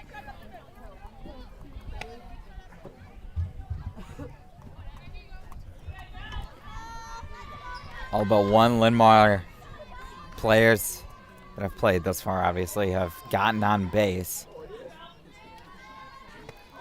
And that one's going to hit her, and Beck, second time in 4th inning, she's taking a shot from the ball. Take a line drive in the top. Now, when we're right into the upper arm of Beck, shaking it out.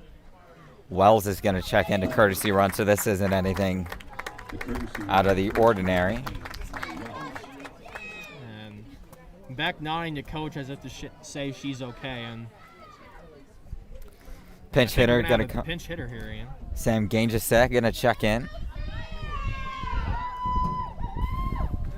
And that pitch did hit Beck on her non-throwing shoulder. So we'll see if she stays in to pitch or if she's taken out for precautionary reasons. We'll see how that plays in as we go into the 5th inning of this ball game. Still activity in the Jayhawk bullpen, none in the Lion bullpen. Although in like the first inning, Marley Severny was up for the Lions, but do that pretty much every game.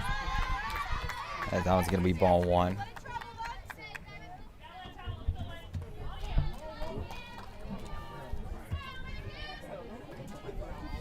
One-0 count. Here's the pitch to the pitch hitter. Gain just said that one's going to get down. McCarty runs into the shortstop. They're going to call interference, and that's going to be out number 3. Yeah, good call there by the third base umpire. If you run into a player who has a play on the ball, and in any situation, that call's just got to be made. Good call there. Good call to end the inning. So we're through 4. Lions up by 9.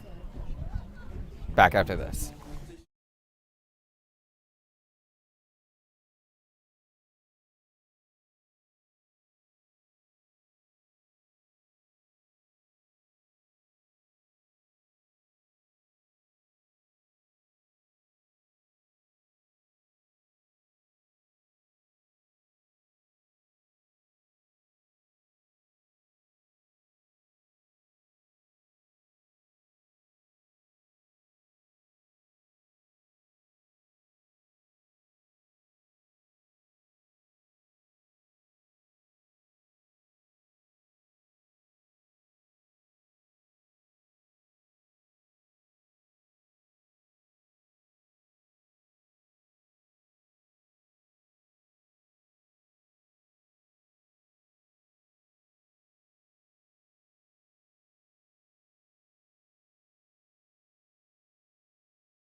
Welcome back to Linmar softball.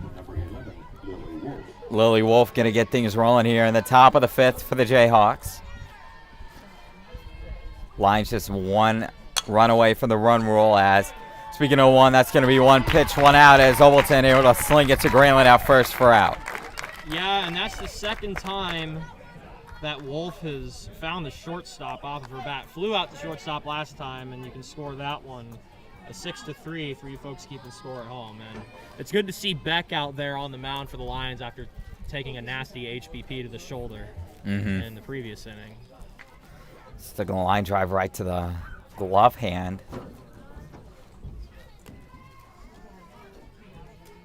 Especially considering we had a rather serious injury last night in the Prairie sophomore game. I want to see, as always, a clean game. Yes. Couple close calls, but for the most part, we've had that. Swing and a miss, strike 1.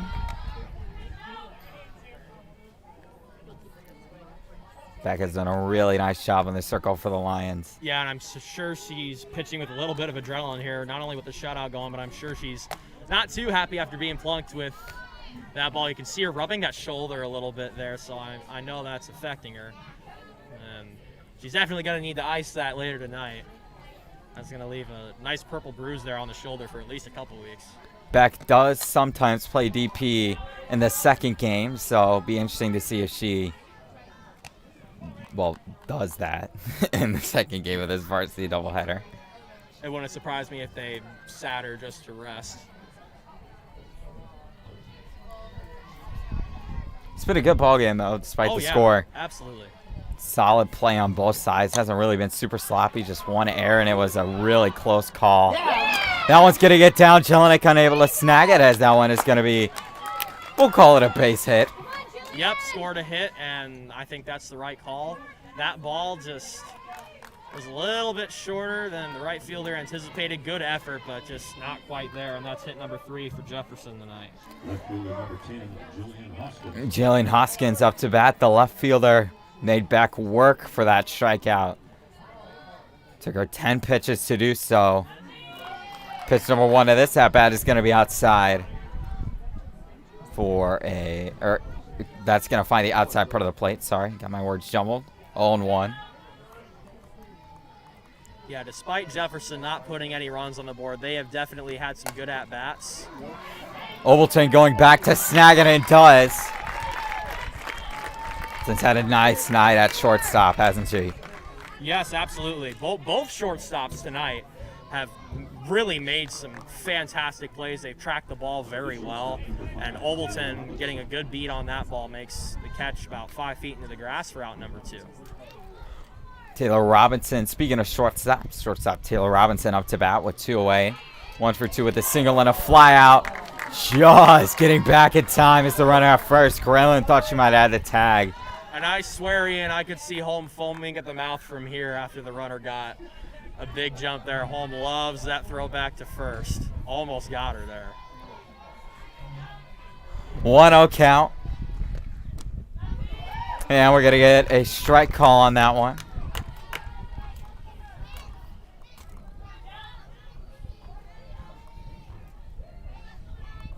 One count, 2 down, runner out first for the shortstop Robinson.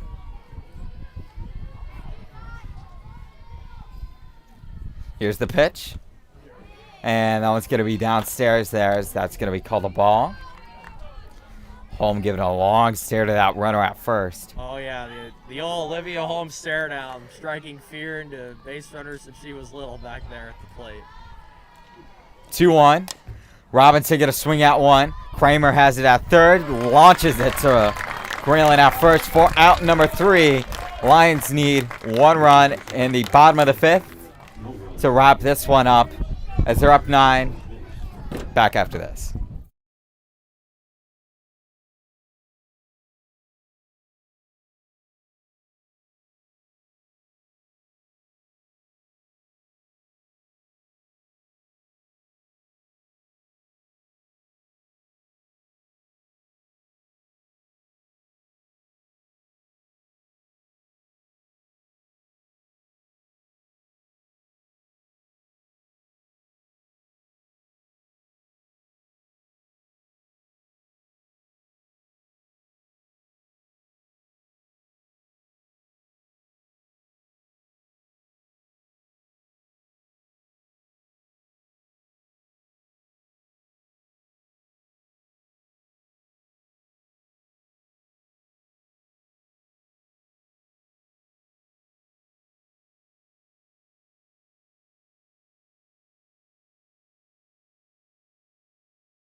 And welcome back to Linmar softball, folks.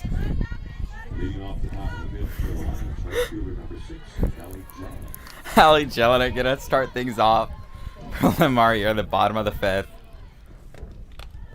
As that one's gonna be upstairs, ball 1. Jelinek 0 for 1 with the walk and a fly out so far. Young still at the mound for the Jayhawks. 86 pitches, including that last one. About to make it 87. Beautiful bunt there from Jelinek. Call it the Mona Lisa. That one was picture perfect there to get the leadoff runner. I'm not sure I've ever seen a bunt quite like that. It was bunted straight to the pitcher, but it had backspin and it rolled back. That was, what did you say, a Mona Lisa of a bunt? Picture perfect. Picture perfect. That's one of the best bunts I've ever seen on any level, Ian. That was beautiful. Beautiful backspin on that one. Overton close there by Robinson at short.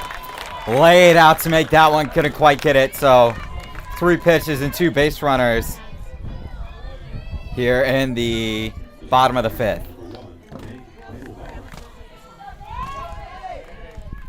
Heidelbauer up to bat here in the bottom of the 5th. Runners on first and second. A run wins the game. And that one's going to be downstairs for a ball. Good stop there by the Jefferson catcher on that one. Ball bounced about 2 feet in front of the plate. Stayed in front of it. 1-0 count. Here it comes. Heidelbauer going to show bunt. Does so. Another beautiful bunt. Lions putting on a bunting clinic here.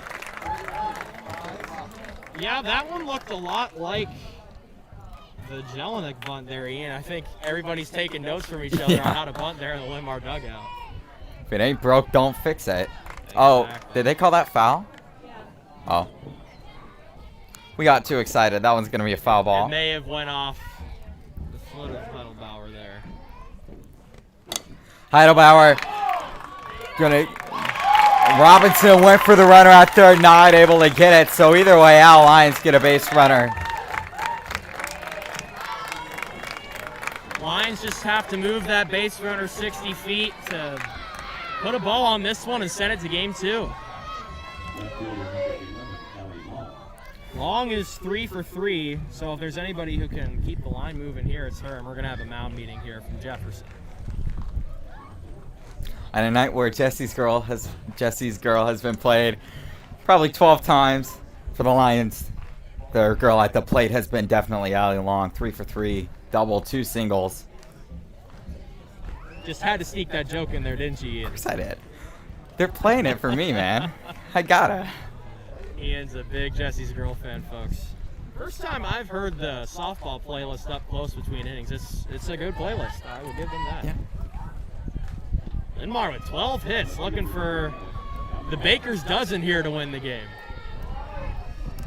They did call that last one a fielder's choice for Heidelbauer. For those of y'all keeping score at home. Long up to bat. Looking for that game-winning RBI. It's not going to come on pitch number 1, as that one's going to find the bottom part of the zone there for strike 1. 92 pitches here for Young. Regardless of the outcome, got to give her credit for fighting through adversity in this one. Absolutely, Ian. She was rocked in that second inning for 6 runs. And that one's going to be an out. So, Jesse's girl unable to score a run. And the game will continue. But yeah, you have to give Young credit.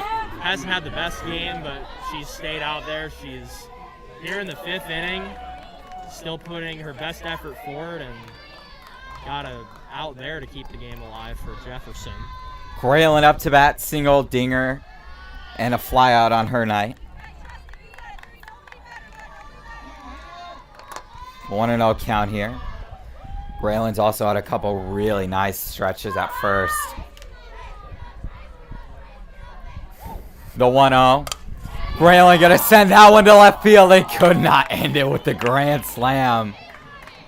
Yeah, that ball looked good off the bat, but it tailed about 15 feet foul. That would have been a nice way to end the game there, Ian. Graylin looking to make it back-to-back games where a Lion hitters had 2 home runs. Morgan did it on Tuesday night.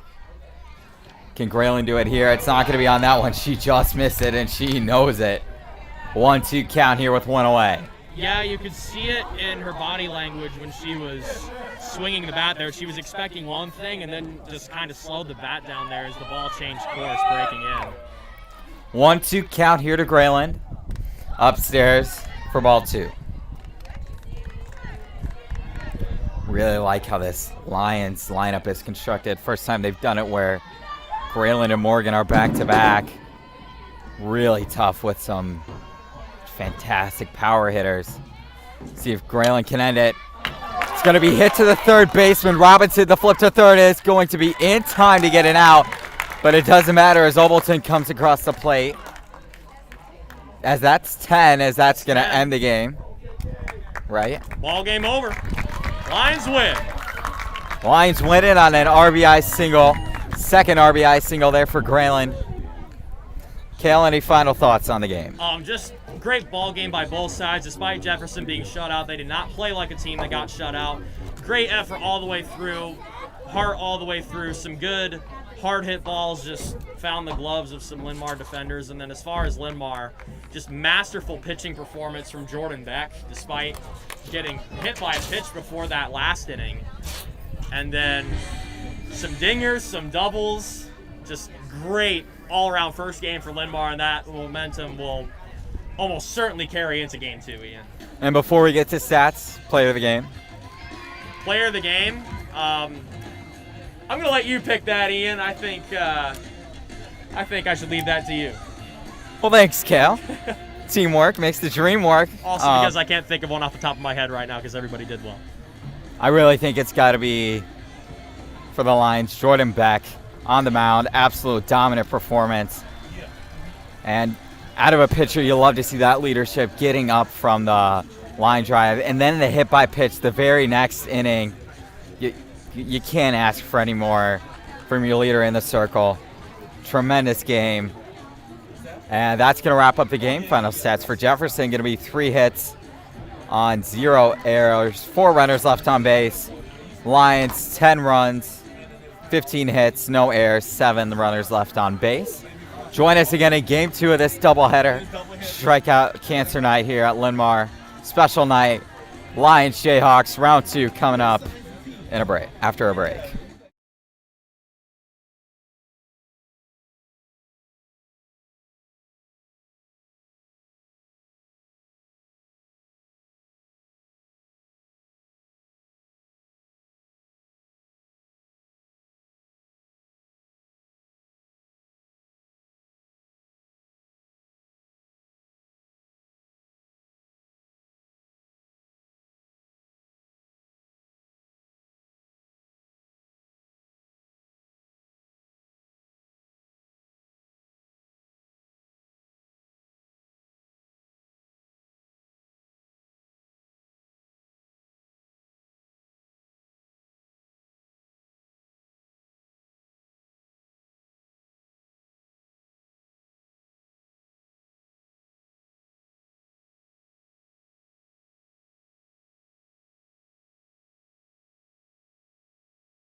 And welcome back to Linn-Mar softball, folks.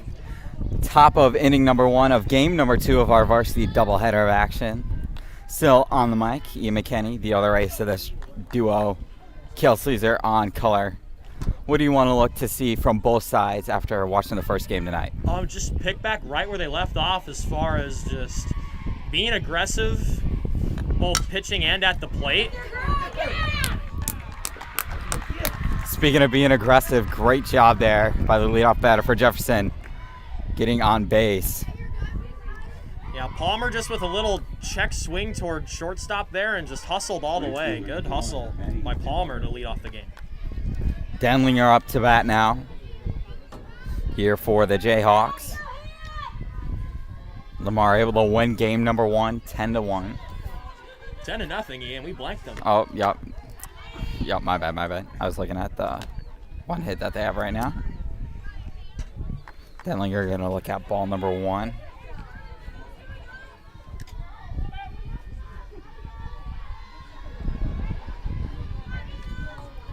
One-0 count. Grayland on the mound for the Lions. Pitch or bunt shown. I'm going to be fouled off there. Grayland's pitched once before at home. Able to pick up a 2-0 win over Dubuque Senior last Friday night. She had a 3-run homer earlier today. Absolute moonshot to left field. Grayland going to pick that one up. The throw to first is in time.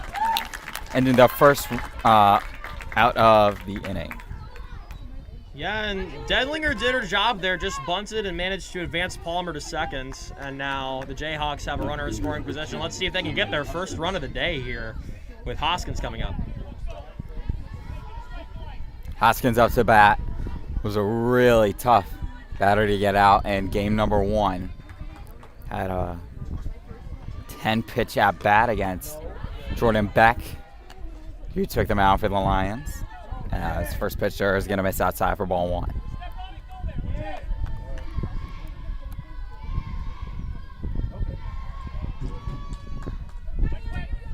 One-0 count, 1 away. Runner on second. Here's the pitch. Haskins looked to bump for just a split second, but pulled away. Pretty clear that one was outside. Infield for the Lions going to be Kramer at third, Ovalton at short, Heidelberg at second, Gangstead at first with home behind the plate, and Grayland in the circle. And that one's going to be called strike 1. So 2-1 now for Haskins.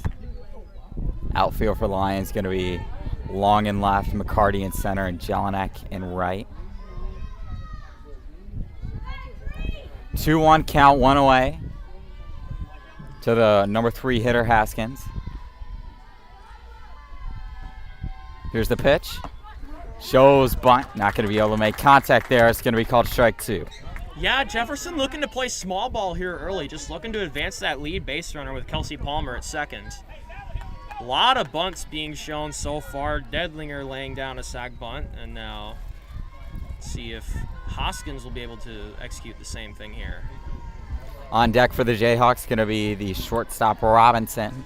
2-2 and swing and a miss, strike 3. So the first strikeout of the ball game for Grayland comes in just the third at-bat of the ball game.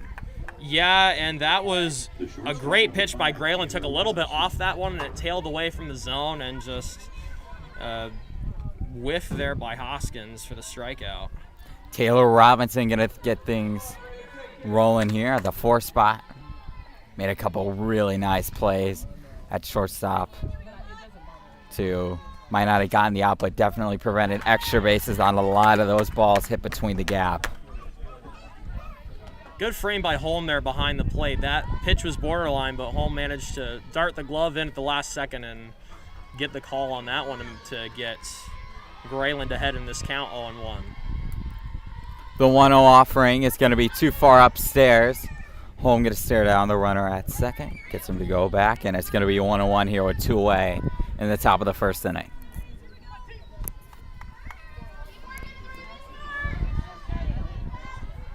Jefferson still looking to scratch across the first run of this doubleheader, shut out in game 1.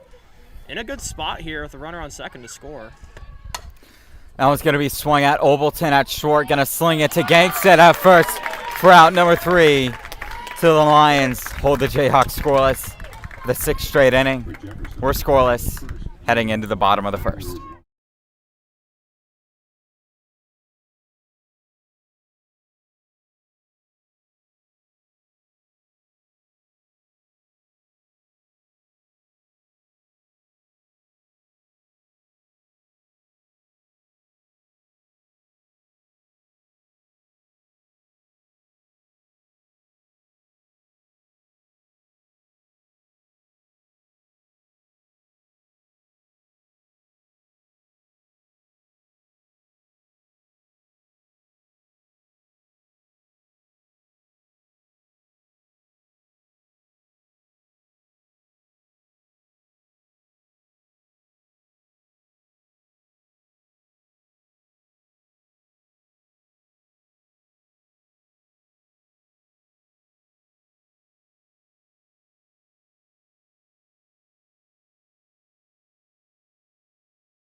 And welcome back into Linn-Mar softball, folks. Game number 2 of this varsity doubleheader here. Getting things rolling for the Lions side of things is going to be the shortstop, Kaylin Obleton.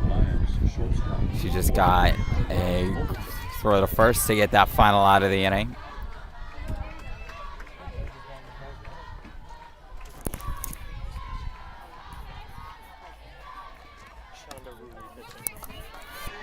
Shonda Ruley on the mound for the Lions as her first pitch is going to be outside there. Ball 1. Lions did a good job of getting on base last game, had 12 hits and numerous walks, just found a way to get down to first or second with those gappers. And then who was it last game, Ian, that hit that 3-run homer? Is that Grayland? Yep, Grayland. Played first base, now on the not on the mound, going to be in the circle. 2-0, and Rule going to miss there, so quick 3-0 count. As Jayhawks in danger of giving up a 4-pitch walk here to the leadoff batter in Obleton. The pitch, and that one's going to find the zone for the first time tonight for Rule, as he's going to set up a 3-1 now. Yeah, Ruley has to attack here for the Jayhawks. You definitely don't want to give up a leadoff walk, as Linn-Mar has stolen a handful of bases in game 1. Obleton definitely capable of being a base-stealing threat. And I think that went off the knob of the bat. Yeah, I was thinking the same thing. It was inside, but it's going to be fouled off. So full count here for the leadoff batter, Kaylin Obleton. Here's the pitch. That one's going to be swung out right to the first baseman. Going to be dropped or bobbled there for a moment, but it's going to be good job there to recover for out number 1. Second baseman number 1, Meg Heidelbauer. Meg Heidelbauer, the second baseman, going to come up for the Lions here. Key cog to this Lions defense is Heidelbauer, as that one's going to be downstairs. Ball number 1. Heidelbauer, a much improved hitter from last year. Generally speaking, hitting the 9 slot for the Lions a year ago. Now batting second. Here is the junior second baseman. 2-0 count. The pitch from Ruley. And that one's going to miss once again. So for the second straight at bat, Ruley down 3-0 here. Going to try to dig out of it like she did on the last time. Yeah, Ruley can't keep falling behind in these counts for the Jayhawks if she's going to have success tonight. Needs to start throwing some more strikes. There's one there on the corner. Good job there. Tags the outside part of the plate. Definitely benefited from that foul ball off the knob of the bat of Overton in the last at-bat. Heidelbauer going to swing out one right to the first place baseman again. A little bit of deja vu. As just like that, a ground out to the first baseman. Left fielder number 11, Allie Long. Allie Long going to come up to bat. She reached base all 4 times she came up in the first game. A double, 2 singles, and then reached on a fielder's choice as that one's going to miss the zone there, ball 1. Yeah, Linn-Mar batters have been doing a really good job of holding off that ball at the knees, right below the zone.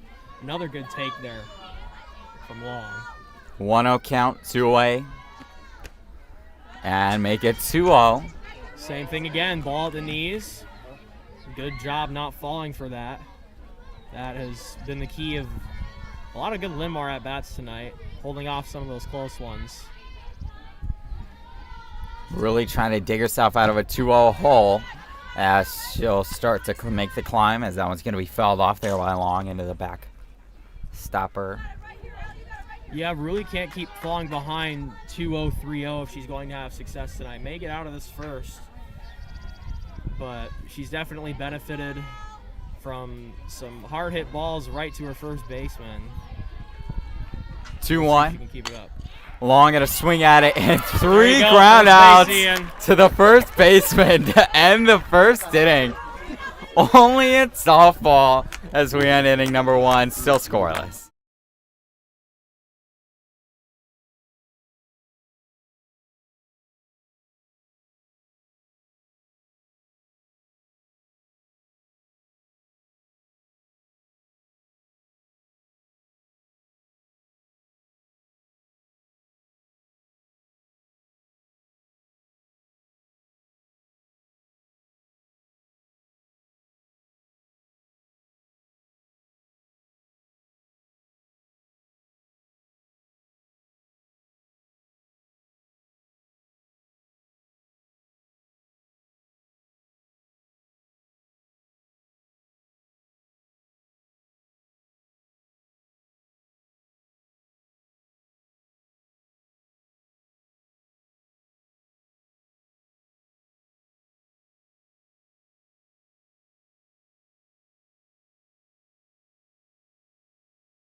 And welcome back, folks. Top of the second inning, Jayhawks back up. Leo Walker up to bat. Grayland still on the mound for Linn-Mar. She'll kick things off in inning number 1 with a ball. A couple of Lion fans not necessarily agreeing with the umpire's call there. Yeah, good frame from home. I think she exchanged some words with the umpire there. They've been fairly friendly back there all night, but I'm sure there's definitely some frustration from Olivia Holm behind the plate. She's framed very well back there tonight. She is known for her defense, very good pitch framer, and not happy that she didn't get that call. It's now 2-0 after that high fastball. Grayland looking for her second win at home. Second straight shutout win at home for her as well. Didn't allow a run for Dubuque Senior.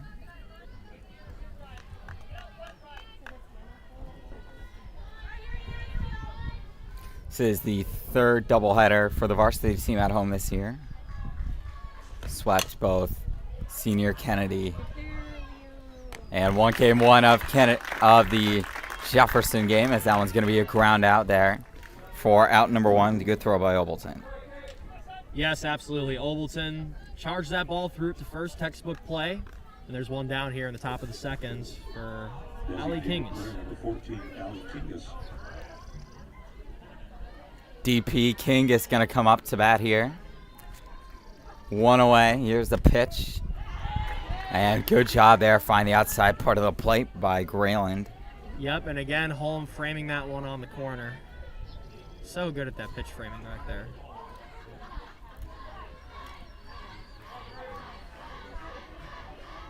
0-1 count. Here it comes. Kingus showed bunt, pulled back in time. No strike call. Going to be a ball. 1-1. So here's some chanting from the visitor dugout there. I think they're chanting bunt. Not quite sure. Kingus doesn't oblige there.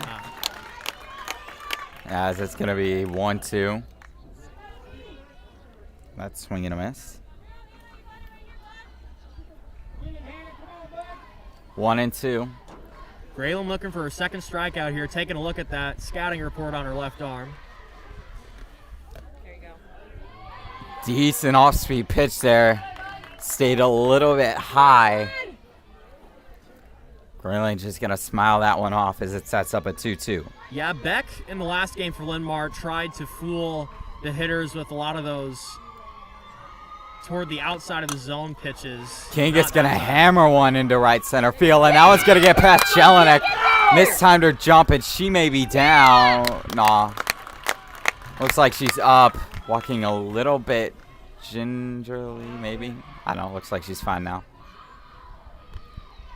Nonetheless, going to be good, solid hit as the MVP of that first inning for the Jayhawks defense. Edmonds comes up, the first baseman. Yeah, Ian, I've watched a lot of baseball in my day. I've never seen 3 ground outs to the first baseman in an inning before. First time I've ever seen that. Edmonds going to swing pretty early at an off-speed pitch there, strike 1. Yeah, Graylin took a little bit off of that one. Edmonds was definitely expecting some more velocity on that one, way out in front of that one. So I'm sure she'll adjust here with this second pitch. 0-1. Runner in scoring position. Runner looks like they were going to go, but it's going to be fouled off 0-2. Yeah, Jefferson has the early advantage here with that double earlier being their second hit of game 2. Linn-Mar still hasn't had a base runner yet. We'll see what they do in the bottom of the second, but Jefferson has a chance here to get their first run and lead of the day. That's going to be swung on a miss there by Edmonds. Or fouled off, my bad. Going to stick with 0-2 with one away here in the top of inning number 2. Sun's starting to set now here in Marion. Always beautiful sunsets out here in this part of town. That countryside. 0-2 count. Swing and a miss, strike 3. Graylin gets him with the off-speed pitch home. Going to throw to second. Not going to be in time. Yeah, Graylin just took a little bit off of that one again. I don't think Edmonds was ready for that off-speed one, and Graylin has her second punch out with 2 away. The catcher, number 6, Regan Gaines. Gaines going to step up to the plate here. 2 away here in the top of the second. Gaines didn't play in game 1. It'd be a great thing for her to make her mark here, get Jefferson on the board for the first time today as that misses ball 1.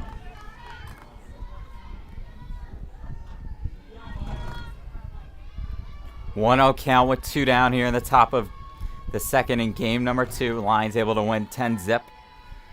And our opener, a reminder that game started on the heels of an hour-and-a-half rain delay.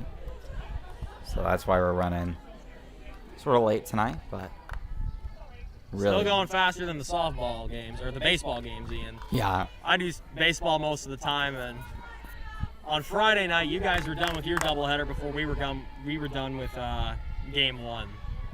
Time moves much faster here on the softball diamond.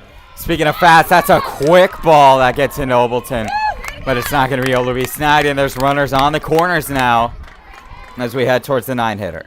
Yeah, that scored a single, and I agree with that. Obleton couldn't quite field that cleanly, got behind her a little bit, but good job to stay with it and hold Kingus to third base.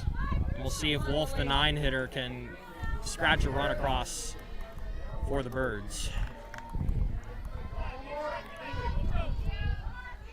Wolf steps up to the plate, 2 away, top of the second. Graylin trying to get out of a jam here. Did a great job of pitching with runners on bags. last week against senior. Runner goes. Heidelbauer cut it off.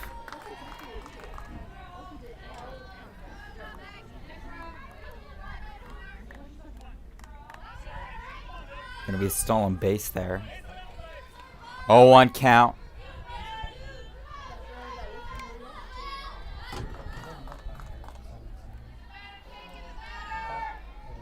Graylin referencing that scouting report on her wrist a lot, definitely making sure that she's getting her best pitches out there right now, as that one swung on and missed. And good job by Holm there to stare down the runners once again, the famous Olivia Holm stare down to those base runners. 0-2, 2 down. Graylin looking for a strikeout, not going to get it there. That's a touch upstairs. And Wolf thought about it. You saw her flinch there just a little bit, but a good take on a high fastball. I'm curious to see if Graylin will take a touch off of it here and strike out Wolf like she did Edmonds with an off-speed pitch here. She tried it. Couldn't quite get that to fall back into the zone there. Sets up a 2-2.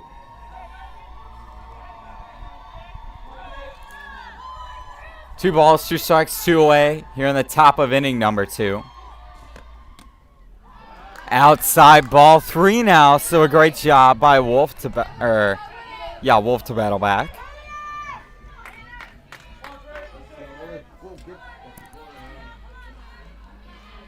Big pitch coming up here, Ian. 3-2, 2 away. Got him to go with the strike, and a massive pitch from the junior Hannah Graylin to end the top of the second. Still scoreless, even though the Jayhawks threatened back after this.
Pitcher number 3, Hannah Graylin. Hannah Graylin going to get things going here for the Lions in inning number 2. Graylin number 3, so that's why I got my numbers mixed up. Dealing with the camera malfunction right now, folks. We'll have that back to you as soon as we're able.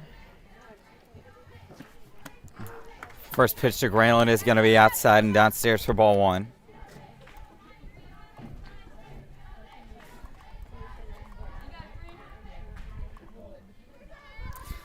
There we go, we're back. All right. Graylin going to look at strike number 1 there. 1-1. Graylin had a really nice first game.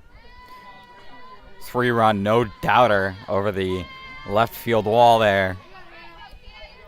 Linn-Mar looking to hit it anywhere on the diamond other than first base this inning. They've yet to do that so far. 3 unassisted for all 3 outs in the first. Softball truly is a beautiful game, folks. You never know what's going to happen. 2-1 count. Graylin swing and a miss. Strike 2. Really looking for her first punch out. She's definitely looking sharper now than she did in the first. She fell behind 2-0, at least 2-0 on every batter she faced in the first. Now even at 2-2 here. Here's the offering. Grayling going to swing at that one. And it's to first base again. That's 4 in a row. Let's just keep this going. She's like hardly had a walk to get up. All smiles there. Got some laughs in the stands and on the field. Everybody in the stands is saying, save some for everybody else. 1 away, bottom of the second.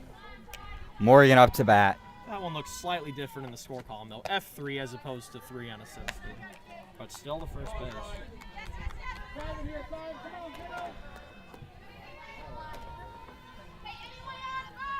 Lions still searching for their first hit here in the bottom of the second.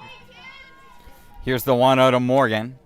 Kind of interesting that they're hitting it to first base so often, though, considering hit a lot between second and short in yeah, game they one. were hitting a ton of gappers toward that left side of the diamond, Ian. Maybe some strategy beforehand was to mix it up a little bit and try and hit it opposite field. Just not all 4 of them so far to first base. I'm sure that wasn't in the game plan. Edmonds, an absolutely dominant opening frame in her third. The defensive end, first baseman for Jefferson, as that one will find the zone there. 3-1.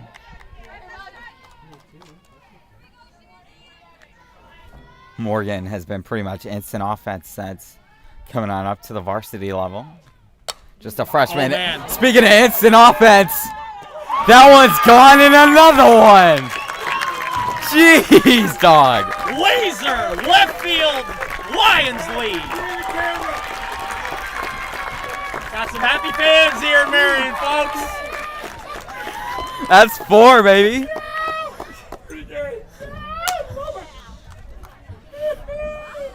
Solo home run off the bat of Morgan, and it made the magical sound off the bat, Ian. You could tell by my exclamation that was gone. That was hit on a line. Instant offense once again. Grandpa Dave excited there for Morgan, as that one is going to hit off the nub of the bat again there, it looks like. Or no, going to just call it a ball. Dipped inside, went off the catcher's glove there, I believe, Ian. Morgan's only a freshman, right? Yep. That is just unbelievable. That is how absolutely well she's gone out of terrifying. the gate. Imagine her as a senior. That was going to be fouled off there by McCarty, center fielder.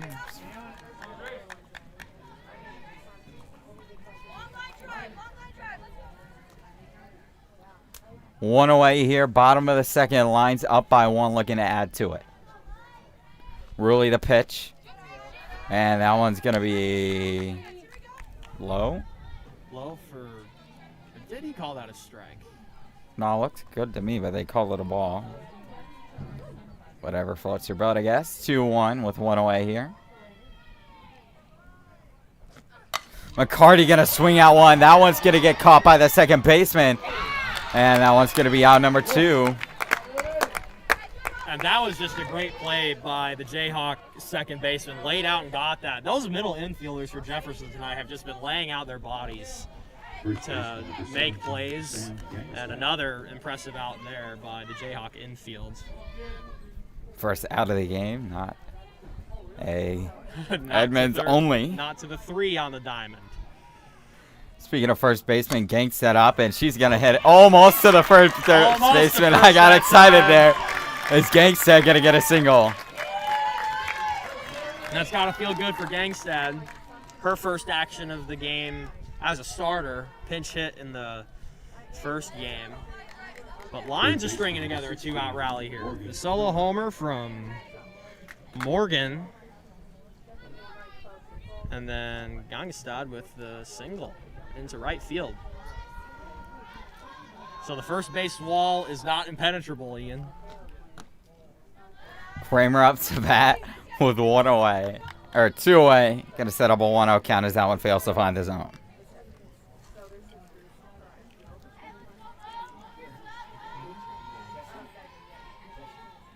Kramer playing third base tonight. He's made a couple nice throws. That one's going to be fouled off. 1-1.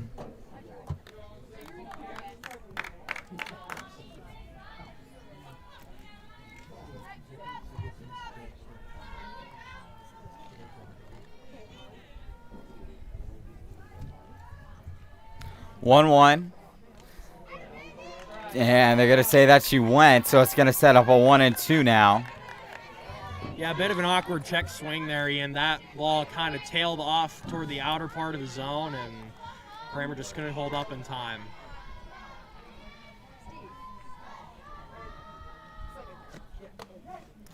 That one's going to find the zone there for strike number 3. Jefferson able to hold the Lions to 1. After 2, our score, Linn-Mar 1, Jefferson nothing.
And welcome back to Linmar softball, folks. Center fielder number 16, Kelsey Palmer. Kelsey Palmer going to get things started here for the Jayhawks in inning number 3. Palmer 1 for 1 with a single. Center fielder looking to add another hit right here. And Granlund's going to start this at bat up with a ball high and outside. 1-0. Jefferson still looking to scratch across that first run of offense. The 1-0 offering, Palmer. Slap hitter came up, didn't swing at it though. Ball 2.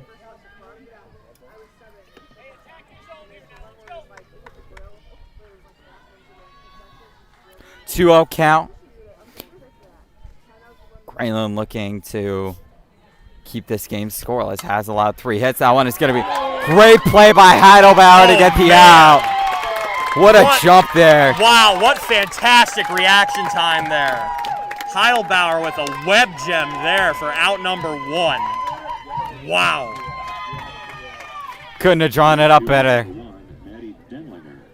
Denlinger going to step up to the plate.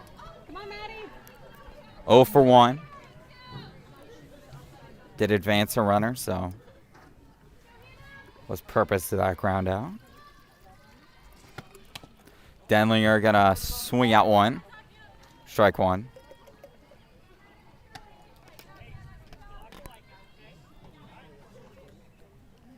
Despite the Linn-Mar lead, Jayhawks out hitting the Lions 3-2 here in the top of the 3rd, but the difference was that line drive shot to left off the bat of Morgan, the freshman, in the previous frame in this one. 0-1 with 1 away. Here comes the pitch. And that one's going to be low and outside there, 1-1. Grayland has looked sharp so far. She had 3 strikeouts through 2 innings. I bet she gets another one before this frame's over, partner. She's trying to get it here. And it's not going to come easily, though. She misses. That one, 2-1 now with 1 away. Grayland was one of the main starting pitchers for the Lions last year. That one's going to be hit into right center field. Jelinek has it. As now there's 2 away here in the top of inning number 3. Yeah, that ball off the bat looked pretty good, but Left fielder number good 10, reaction Jim time by the Hoskins. Linn-Mar outfield, and there's 2 away. Interesting lineup move. Hoskins batted 9 in the first game, now all the way up to 3. Interesting little tidbit. 0 for 1, struck out. 2 away. There's a changeup again from Grayland. Just a little bit away from being really dominant with that pitch. Another couple inches, get that thing into the strike zone. That's going to be deadly. Yeah, just got to paint the top of that zone, and Grayland is going to be hard to get a hit against if she can keep getting that off speed up high. Speaking of painting the top of the zone, Grayland able to do it there to get strike number 1 on this.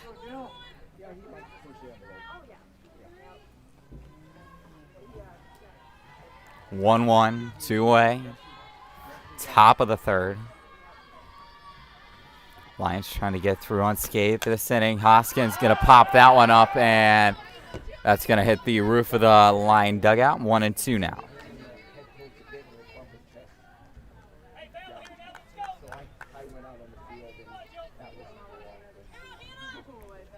Grayland looking for that 4th strikeout here in the 3rd inning of this one.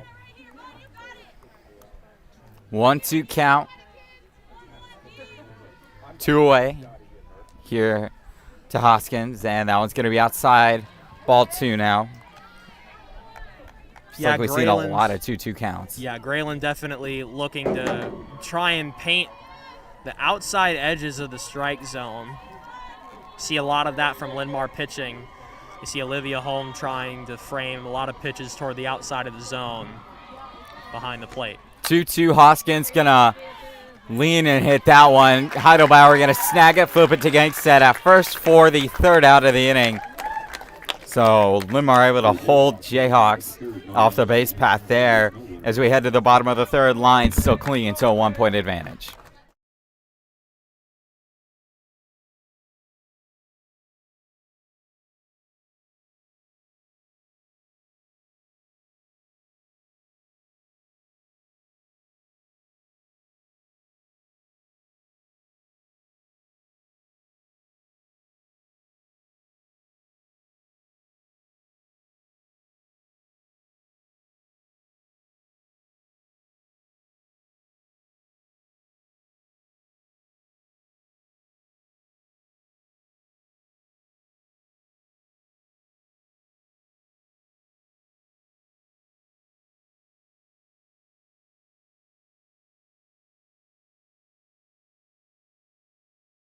When you're going against a really, really solid, powerful hitting team in Linn-Mar.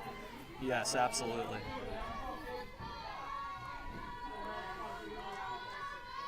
Oh, 2 count, 2 down, bottom of the 3rd. Lions lead by a run. Off speeder. Heidelbauer hits it off the post, off the dugout, and back into play. Bit of a trick shot there on that one. Didn't know we were playing horse with softball, but you know. Hey, we've got the 4 straight to first base already scratched off the board. Yeah. Playing softball bingo tonight, folks. Finally hit one of those poles to hold up the nets. And Heidelbauer's going to find the gap between left and center. Rounding and not going to go to second. Probably a wise decision. Nonetheless, going to be the 3rd hit for the Lions.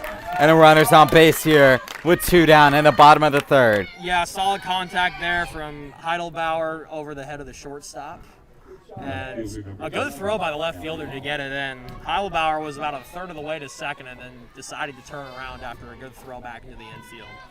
So we'll see if the Lions can string together a 2-out rally here with Long at the plate. Long, gonna swing at that one. That one's gonna go into shallow left. Great play to come up and snag that one for the final out of the inning. Great defensive battle we've had so far through 3. Our score through 3 complete. Linn-Mar 1, Jefferson 0. Jayhawks up to bat.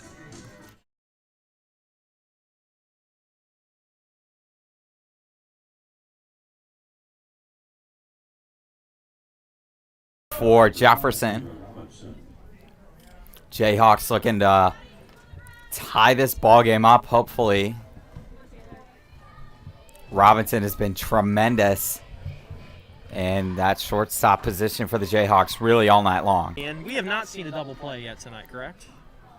I don't think so. No. Wow. Double play is in order for Linn-Mar. And that one's going to find the zone there. 0-1. Wow. No double plays. No double plays yet. Also haven't had a triple yet.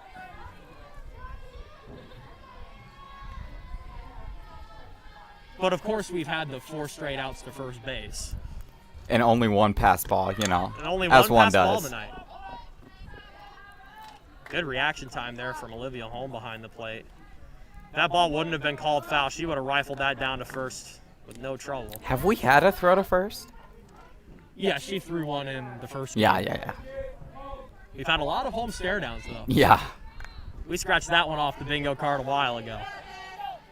Way back in game 1. I mean, we might as well have had it scratched off before he walked in, but yeah. 0-2 count. Nobody out. Robinson's going to go home. The rifle, the second, is not going to be in time. Looks like that one faded away. Good job by Obleton to slide there, make sure no harm was done. Yeah, and that was good hustle there from Robinson. And we're going to have time called here as Holm adjusts her catcher's gear. Umpire will brush off the plate.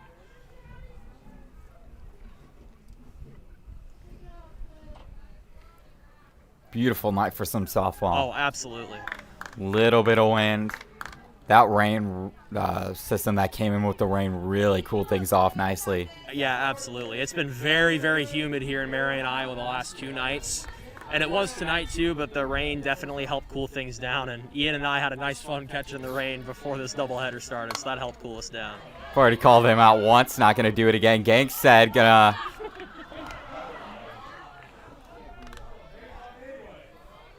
Okay, we don't have a Pirate Javi Baez situation.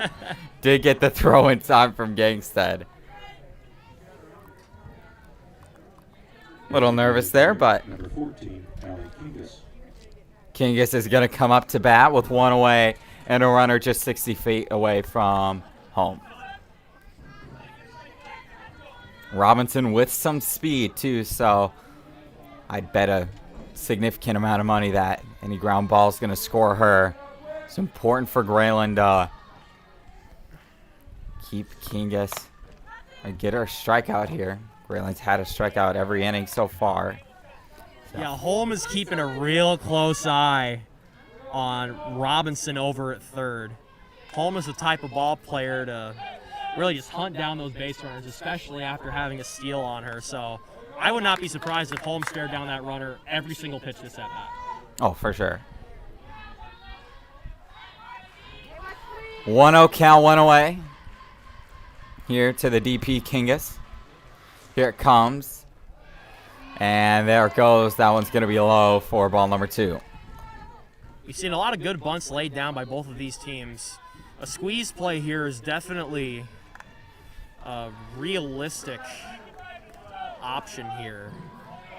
Especially with the infield played relatively normal infield depth. is played pretty deep with the exception of third base. 2-0. That's downstairs, ball 3. So this could be a really tough situation, especially with Edmonds on deck for the Jayhawks. Gangstead taking a minute to come talk to Grayland. And we're going to have an infield visit here. And you know Olivia Holm, the catcher, has got some pep talk for the team. She's definitely a vocal leader on this team. You have to be if you're a catcher. Catchers are field generals out there, folks. They dictate a lot of what goes on. They call defensive shifts, and they got to be really solid back there because if a ball gets past them, that's a free 60 feet. We've seen that a lot on the baseball side of things for Linn-Mar. A lot of pass balls that have really turned the tide of ball games over there. But both Holm for Linn-Mar and the Jefferson catchers tonight have done a really good job of just keeping that ball in front of them, despite bad bounces or mislocations by their pitchers. The 3-0 offering Grayland. Finally gets that strike. Holm actually going to throw it to third. That was a good throw, Ian. Yeah. Robinson caught maybe a touch off guard there. Good job by her to be able to hop back.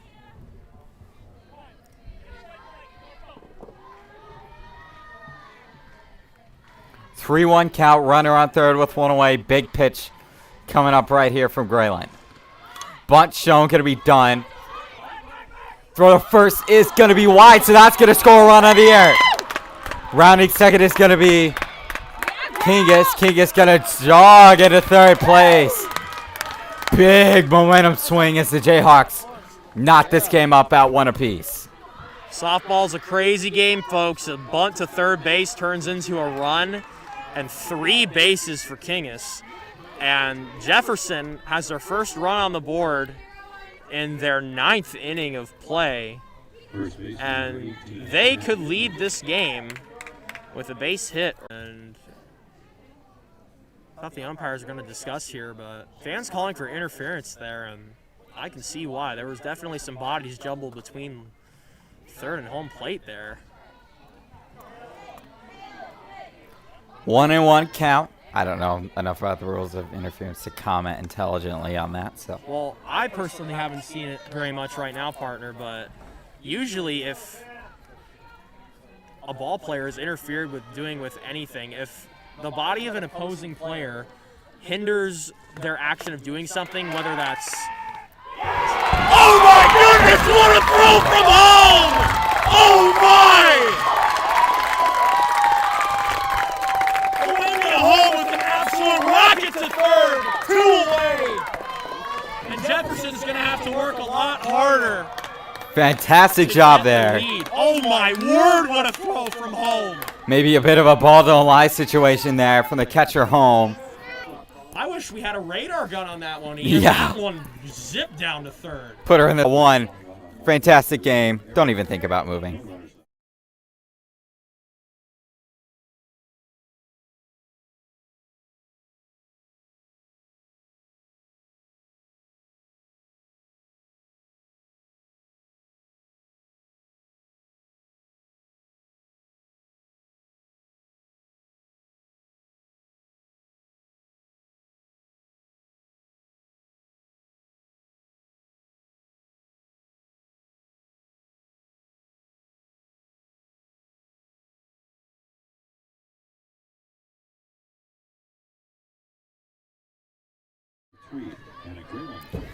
Let's get things rolling here in the bottom of inning number 4. Pitcher Hannah Grayland just struck out. Edmonds, the first baseman, now going to come up to the batter's box. Looking to add to what's already been a very solid night for her here. Pretty much no doubter in game number 1. Tied up at 1 apiece here. Ruley has kept a pretty clean game, just the 1 homer to Morgan, who's on deck, as now quickly Grayland is in an 0-2 hole and has to move into protection. Yeah, well, if anybody can get out of 0-2, it's definitely Grayland. This whole Linn-Mar team is very good at really any point in the count and at bat, good at protecting 0-2. Just like that. Tough foul there. Did they call it 1-1? No, I believe the count is 0-2. I'm not sure if the scoreboard in center field is correct. I'm not sure. I'm not.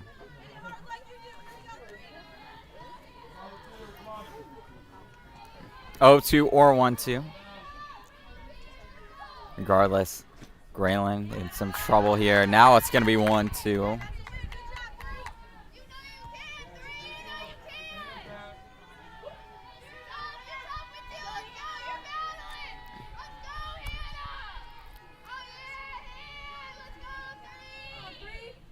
Grayland going to step out of the box there, calling time.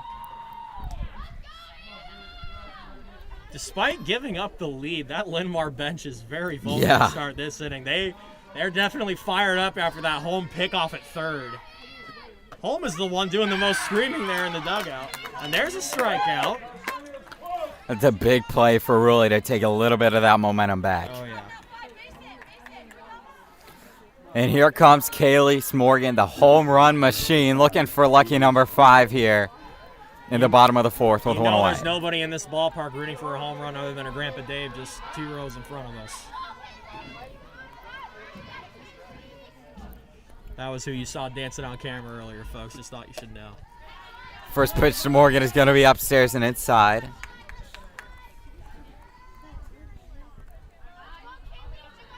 One-0 count. Rulia got off to a sort of bumpy start. Got down 3-0 to the first two pitchers, able to overcome it. Morgan, another one! Another, DJ Khaled, another one, baby! The camera! That's two!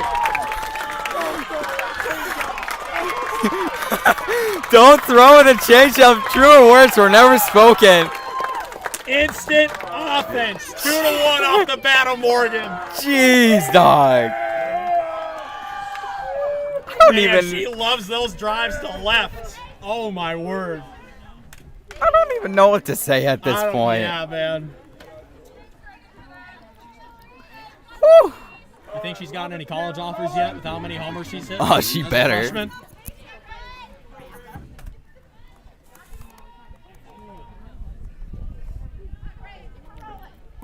It's already her second game on varsity with 2 homers.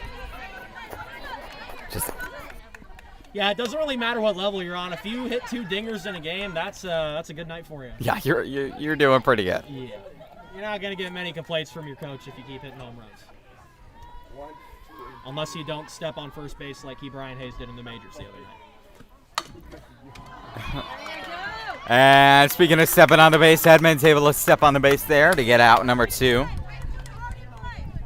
First base has been busy tonight for Jefferson. Yeah. First baseman, number 17, Sam Gangestad. Gangestad, the lefty, gonna head up to the box here. A lot of lefties on this Lion team relative. Yeah. First time I've had the pleasure of calling a softball game here. There are a lot of lefties in this lineup. Gangstad gonna take another minute to think about it. She checked in as a pitch hitter in game 1. 2 away, here comes the pitch. Gangstad gonna swing out one, that one's gonna go to second. Easy flip to first for the out. Morgan, another homer to give the Lions the lead.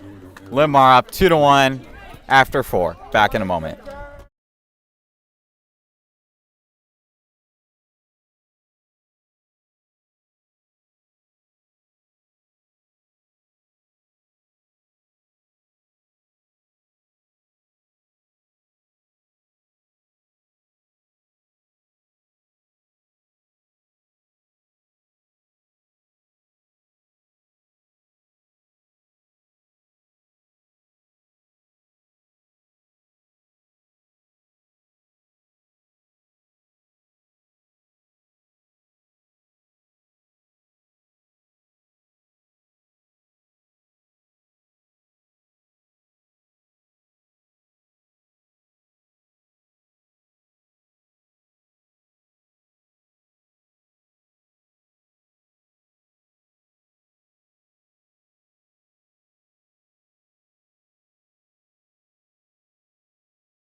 Welcome back into Linn-Mar softball. Lions up by 2.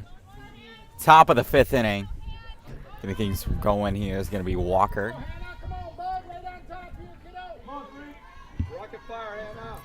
Jayhawks looking to tie the ball game up once again here. Now it's gonna be swinging. A good job by Graylin to grab that one and flip it to the bag for the first out of the inning. So 1 pitch, 1 away here in the top of the 5th. Good reaction time by Graylin there. Just pick and throw. Textbook play, 1 away. Number 11, Lily Wolf. Lily Wolf gonna step to the plate now.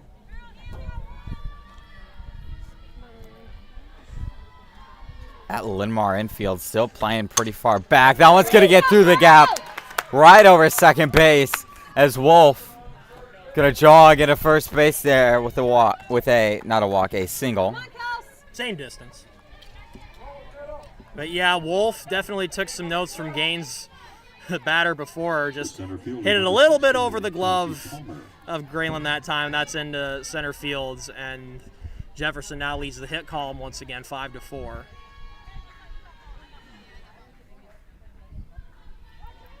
Runner at first, 1 away, top of the 5th.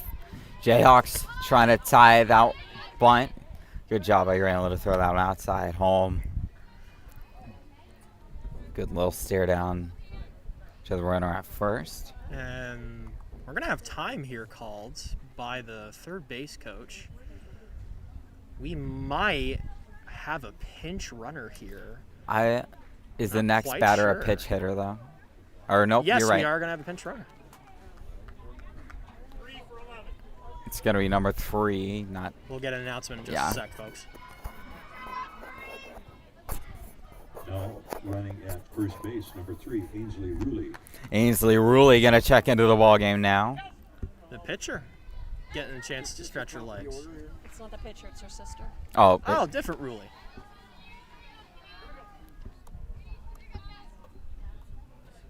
interesting. Counts 1-0. Here it comes. Bunt shown. Home going to throw it to second. She did it again! Good throw Olivia there. Home with the cannon behind home plate. Do you have a favorite player on this team? Perhaps. I love it when catchers pick off runners, man. Wilson Contreras in the majors does it. Olivia Holm doing her best Wilson Contreras impression tonight. But man, the ball, she just has such great reaction time, getting the ball out of her hand quickly. Just nailed the target at second. That one's going to be outside 3-0. So much for the pinch runner there, huh, Ian? Yeah, I mean...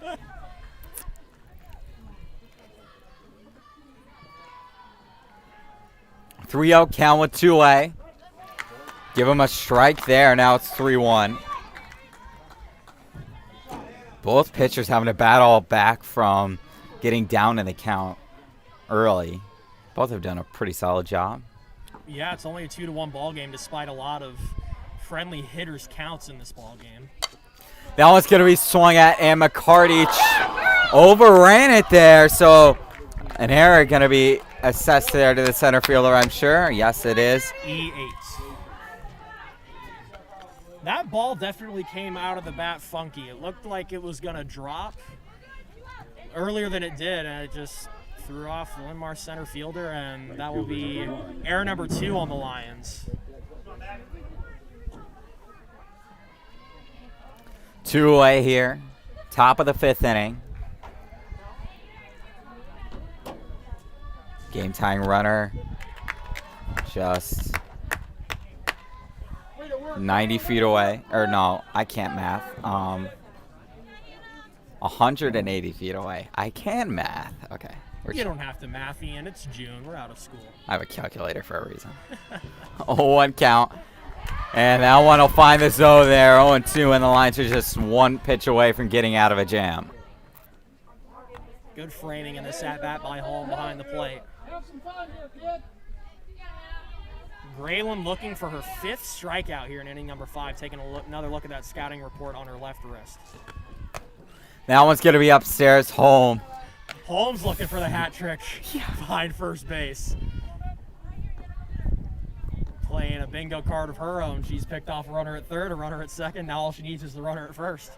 Looking for the cycle in terms The of... cycle as far as catcher defense. Maybe a tag out at the plate. Throw that in there for the 4. Well, she did have one of those in the first game. What a pitch from Graylin to get the 3rd strike. Bottom of the 5th we go. Lions still up by 1.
Welcome back, folks, to Linn-Mar softball.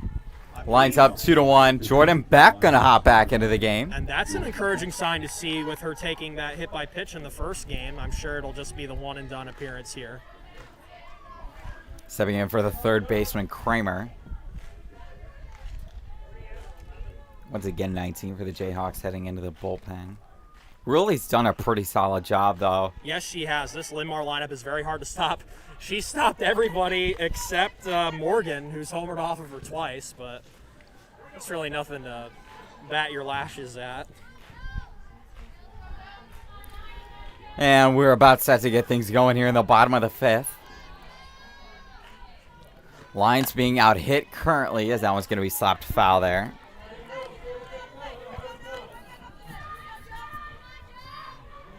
Jayhawks really, for the most part, have played the better all-around game. Yes, I would agree. Very solid defense from the Jayhawks. And Linmar's had some good defensive plays too, but the Jayhawks have just managed to lock it down against anybody, again, not named Kaylee Morgan. 1-1 count here. Nobody on, nobody out. Bottom of the fifth. Lions looking for their fifth hit of the night. Beck. Another first baseman play for the out. Certainly staying busy over there at first base tonight for Jefferson. Hey, you get your great catcher plays. I get my great first baseman plays. Fair We're enough, chilling. partner. Life is We're good. doing just fine. Beautiful night of softball, folks. Allie Jelinek gonna hop into the ball game. One away here in the bottom of inning number 5. Jelinek, the right fielder, looking to get on base here for the first time in this inning, as that one's gonna miss there for ball 1. After this, we're back to the top of the lineup with the shortstop, Kaylin Obleton. 1-0, and that one's gonna be outside. 2-0 now.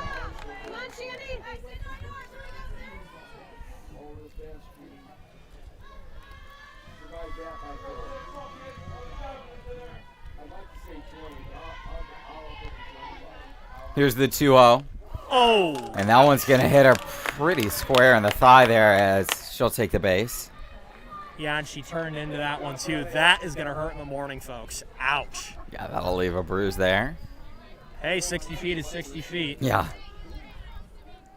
Anthony Rizzo will be proud of that one. Yeah. Left-hander crowding the plate in the majors. Next up is going to be the shortstop, Kaylin Obleton. She's very quietly had a really nice game. Yes. Really, both games, too. Yes. Despite being 0 for 2 tonight, she has hit the ball very well. Had a nice defensive play earlier. Jelinek going to go and safe at man. second. Kale got really excited because that throw looked good for a minute. What bruised leg, Ian? I don't see any bruised leg runners out there. Linn-Mar is just so aggressive on those base paths. And she's not being held at second base either.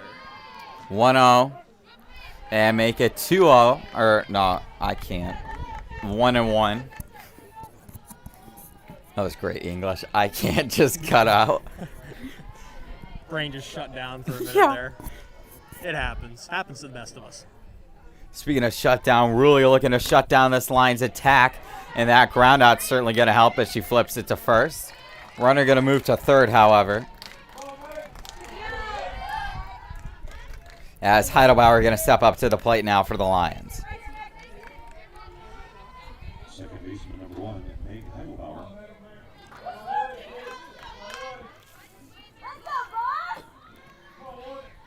So the Jayhawks made that squeeze play work for them earlier. Linn-Mar could do the same here. There are 2 away. So Heidelbauer would have to make it to first base in order for the play to work.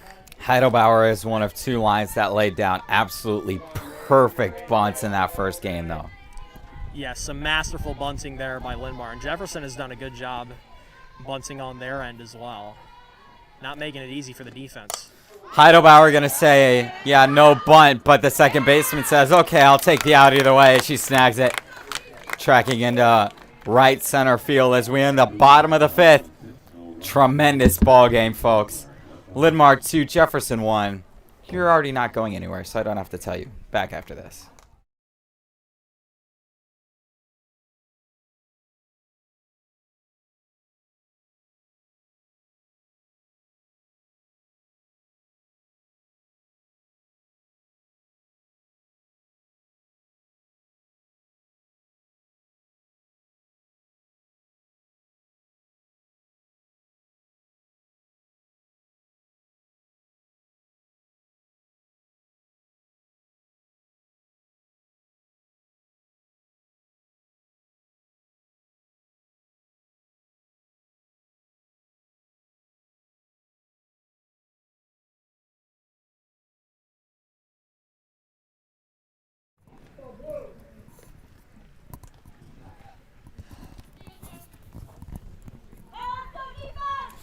And welcome back into Linn-Mar softball.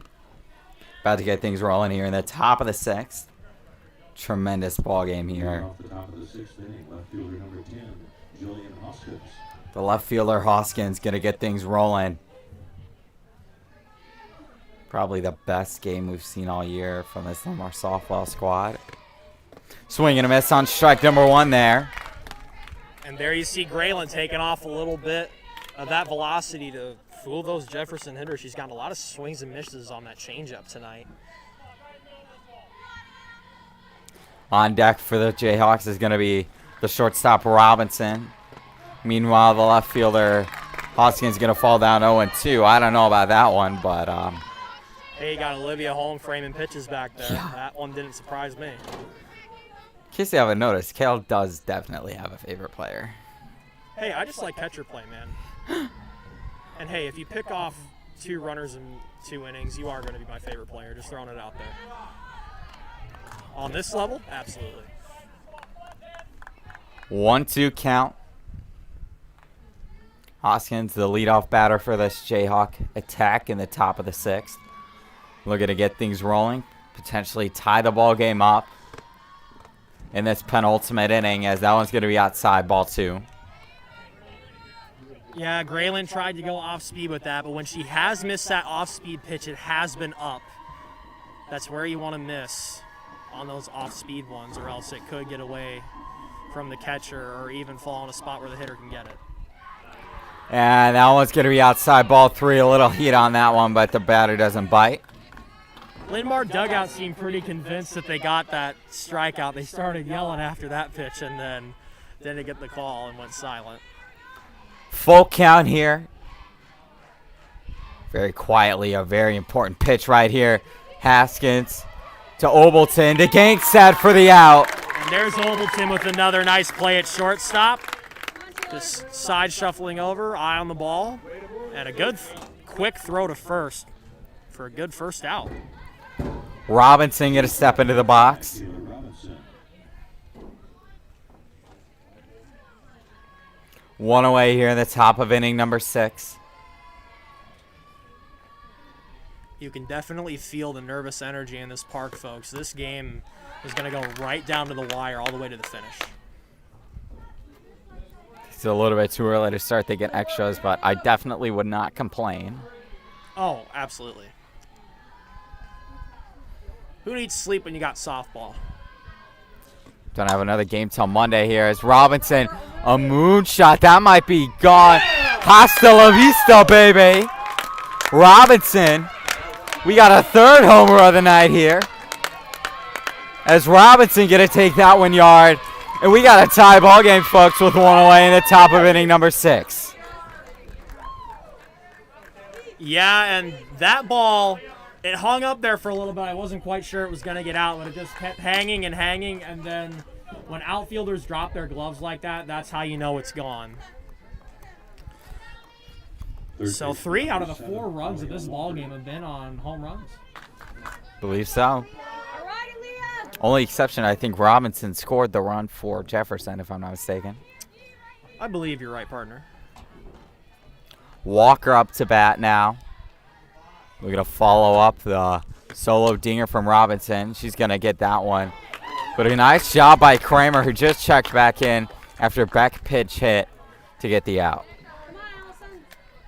Yeah, Kramer did a good job of hanging on to that ball. Slipped out of her glove, but trapped it under her right arm and just stayed focused and made that second out. Number 14, Allie Kingus. The DP Kingus going to step into the batter's box now with 2 away here in the top of the 6th.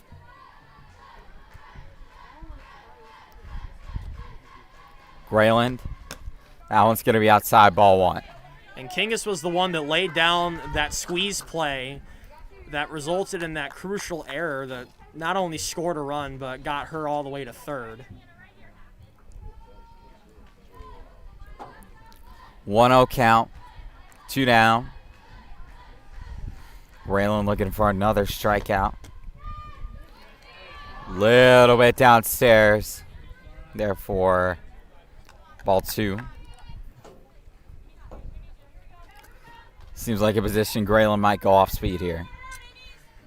Yeah, definitely wouldn't be the worst idea in the world to entice a hitter on a 2-0 count with that high changeup. Tried it.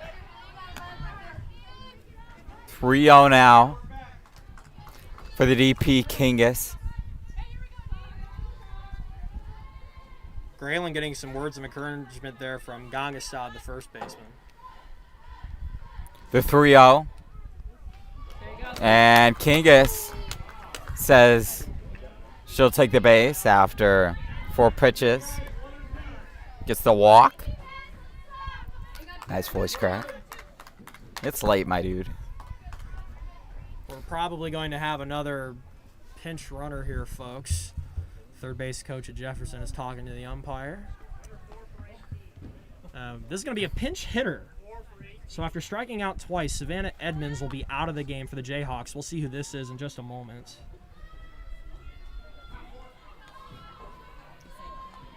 I think this is the pinch runner from earlier. Possibly. Number 4, No. Barlow. It's Barlow. Allie Barlow.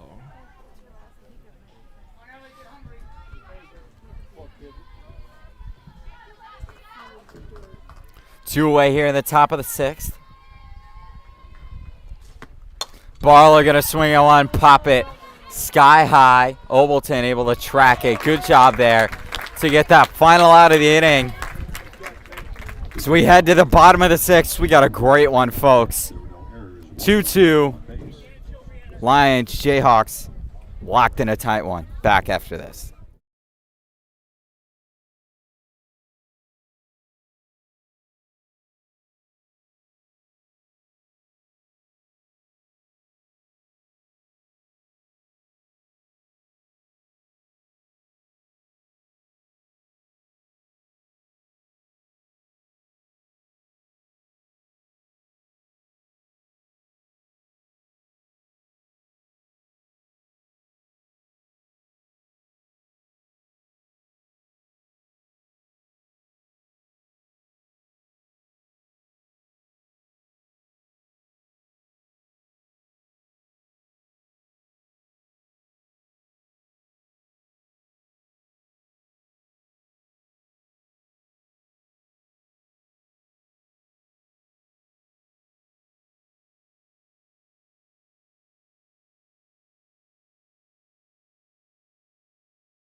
Leading off the bottom of the 6th, left fielder number 11, Allie Long.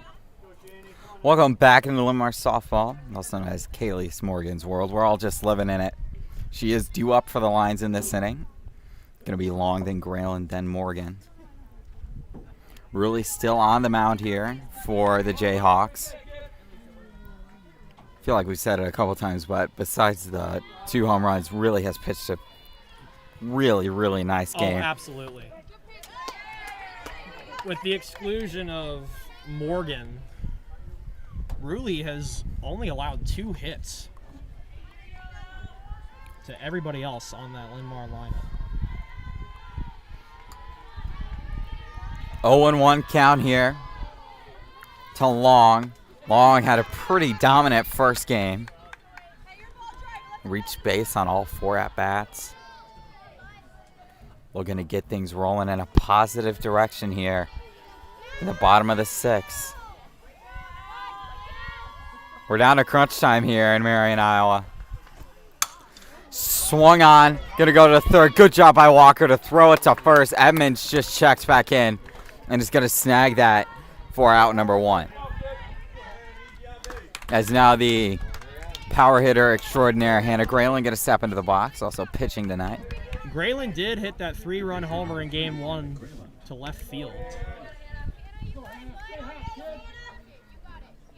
Hannah was a really clutch hitter for the Lions last year as well. As the first pitcher is going to be upstairs.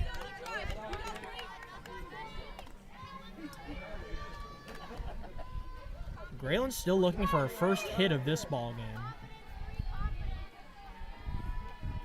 1-0. Grayling, solid contact. If she could straighten that one out, that could have been trouble. Yeah, if that one would have been straightened out a little bit more, that would have been at least a double to the right field corner. Maybe a triple because it would have taken. I'm not sure how strong the right fielder's hand is, but We're still looking for that triple in the softball bingo card tonight, folks. 2-1 count. Thing I've noticed about Grayland is a lot of these hitters tend to favor one side or the other. She really scatters it well throughout the ball field. Yes, absolutely. Grayland just does a great job of using the whole field.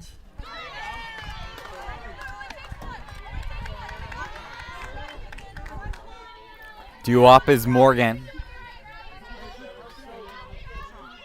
But Grayland right now staring at a 2-2 count with one away to Rulli, who looks to really have settled in here at the bottom of the 6th. Here it comes. Ooh. Good take there by Grayland. Woo. A fat, slow changeup to the high outside corner. Lesser hitters would have swung at it, but Grayland and this entire Linn-Mar lineup is so good at holding off of those close ones. Grayland going to swing out one. Rulli flips it to first, and there is 2 away now here in the bottom of inning number 6. We've seen a lot of groundouts to the pitcher tonight, Ian. Yeah. 1-3 on the scorecard here in game 2. Does Morgan hit a third homer here, Ian? I don't know what I'm going to do if she hits a third one. She's been the runs on the scoreboard tonight for Linn-Mar. If she hits a home run, I will buy another lemonade. I'm holding you to that. I think the concession stands are closed, though. I will go find it. I will, I don't know. I'll just ask. You'll go to a convenience store and buy a lemonade. I want photo proof. No, I'll just ask really nicely. How about this, Ian? I'll give you the money to buy that lemonade. Bet. I'll give you the money to buy that lemonade if Morgan hits a home Oh my run. gosh, please hit a home run. I want more lemonade. 1-0 count. That one's going to be downstairs, make it 2-0. So at this rate, Morgan might not get the chance to hit the home run. It has quickly really down 2-0 in the count with 2 down. McCarty is on deck. The center fielder would only come on if Morgan reached base or, rounded them all with another home run. 2-0 count here. If I were Morgan, I'd be swinging out of my shoes here. Here it comes. And that one is well inside and high there. Ball 3. If I were Rulli here, I'd just intentionally walk her. I'm not kidding. This is quietly an important pitch if she actually does decide to do it. Oh, I'm surprised Morgan took that one. Yeah. With the way Tony she's been LaRusso swinging- would have liked that one, though. The way Morgan's been swinging the bat, I'm surprised she takes any pitch that's not a ridiculous amount out of the zone. 3-1 count, 2 away. To the freshman sensation, Morgan. That one's going to find the zone there for strike 2. Yeah, Morgan was definitely in take mode there. That was a good pitch along the outside edge. Usually when a batter gives a little nod like that, they're like, okay, you threw a good pitch. I was taking all the way. I see you. Challenge pitch definitely coming here. Quietly, a very important pitch right here. Downstairs, ball 4, and there's a runner on base.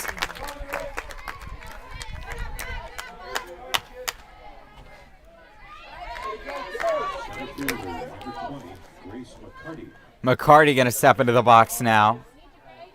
This would be a good time for our first hit of the game. Yeah.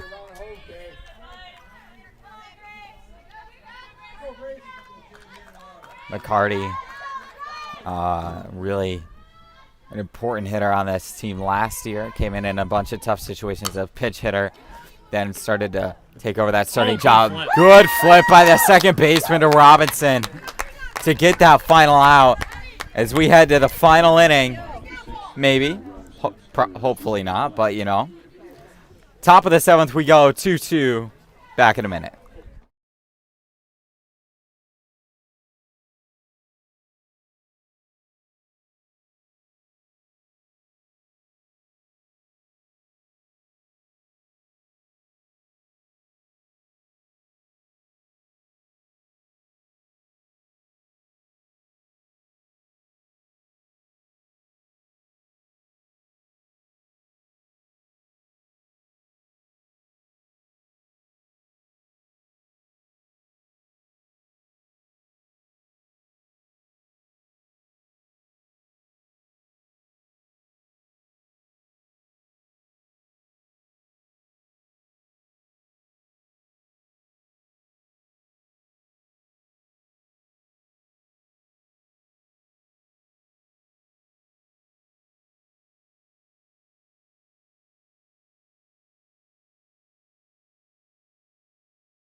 Welcome back into Linmar softball, folks.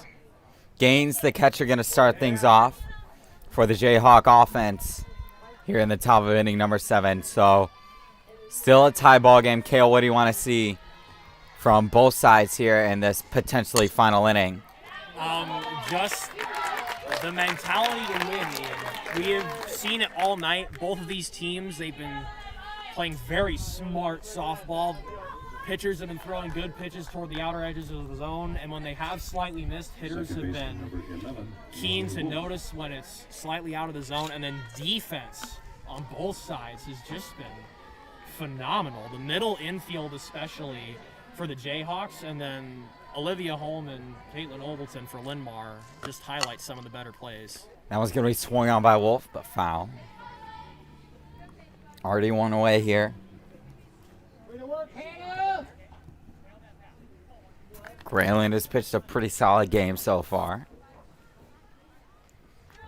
Only allowing 2 runs. Grayland does have 5 strikeouts already. She's utilized that changeup to fool a few hitters.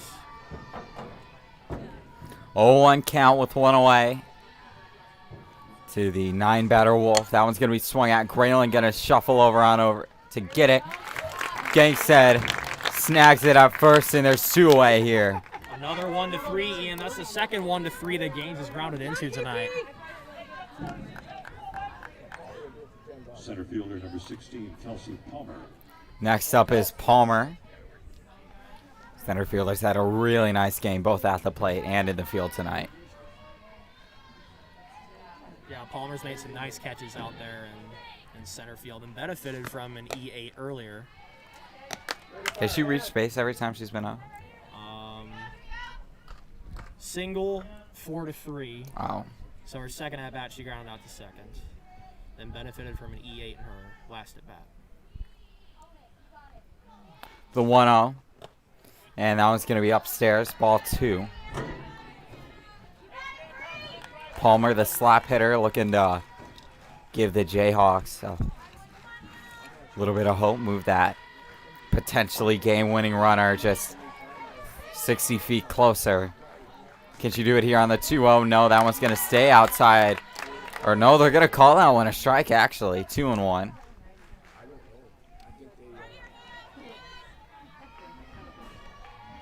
Two down. Top 7. Palmer looking to get on base for the 3rd time in this second game, as that one's going to be fouled off. 2-2. Yeah, and there's something we've seen a lot of all night, just a good foul off there by Palmer on a pitch darting away from the corner. Massive pitch right here on 2-2 with 2 down. Let's see what Grayland has. It's going to be that changeup. Stays high, though, as that's going to be full count now. Yeah, Grayland has definitely tried to fool hitters with that high changeup tonight. Usually when she's thrown it high, it has missed. So maybe that's something she wants to work on, or maybe that's by intentional design. But it has not fooled a lot of Jefferson hitters tonight when it has been that high. Full count, and that one's going to be a walk. More of a run down there to first, though, by Palmer. Good hustle. Right fielder number 1. Probably an attempt to catch the catcher napping, but that's not going to happen to Olivia Holm back there.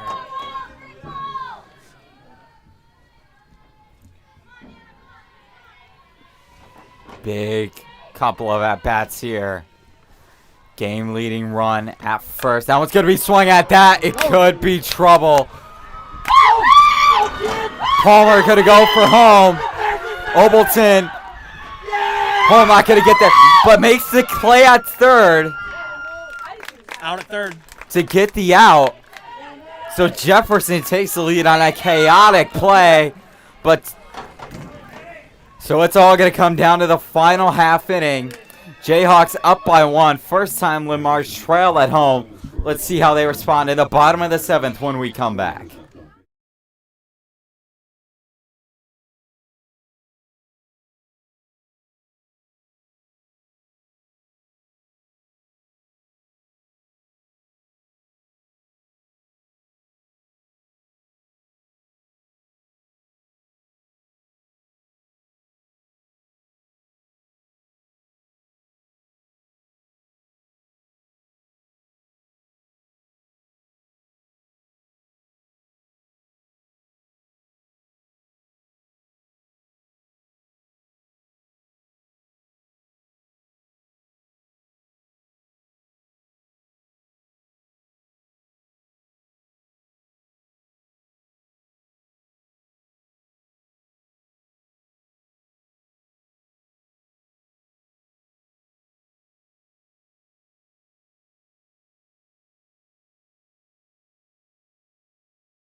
He's not wrong.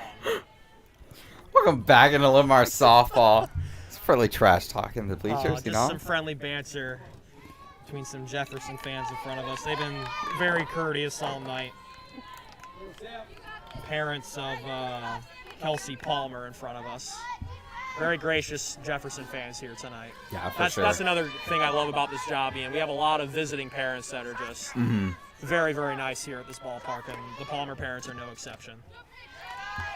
That misses outside. Gangstead, the first baseman. 1-0 count with nobody out and nobody on base here. 7, 8, 9 hitters coming up for Linn-Mar, but this Linn-Mar lineup is strong all the way through. And Linn-Mar just needs to keep the line moving and try and get this game at least tied. That one's going to be downstairs, ball 2. Looks like Beck might be pinch hitting for once again. But Gangstead's going to face this 2-0 pitch before that happens. I know I've said it before tonight, Ian, but I just love the energy that the Linn-Mar bench brings. They've been Gangstead swinging a miss, and she really wanted that one. Yeah, Gangstad really cut loose on that one, but good pitch selection there from the Jefferson closer on the mound. Yeah, Ruley still on the mound, trying to close this one out, as Kel said. The 2-1. Downstairs, 3-1.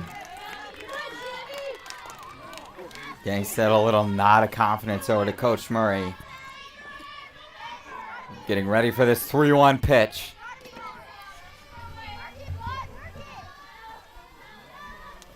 Here comes. Outside ball 4, and the leadoff batter is aboard here for the Lions. And you can feel the energy building in the ballpark, Ian. Momentum is everything in sports, especially in softball. If you can get the momentum going, there's almost nothing that you cannot accomplish. Wells gonna hop into pinch run once again. Speaking of pinch, we got a pinch hitter here with Jordan Beck. Once again, stepping in for Kramer.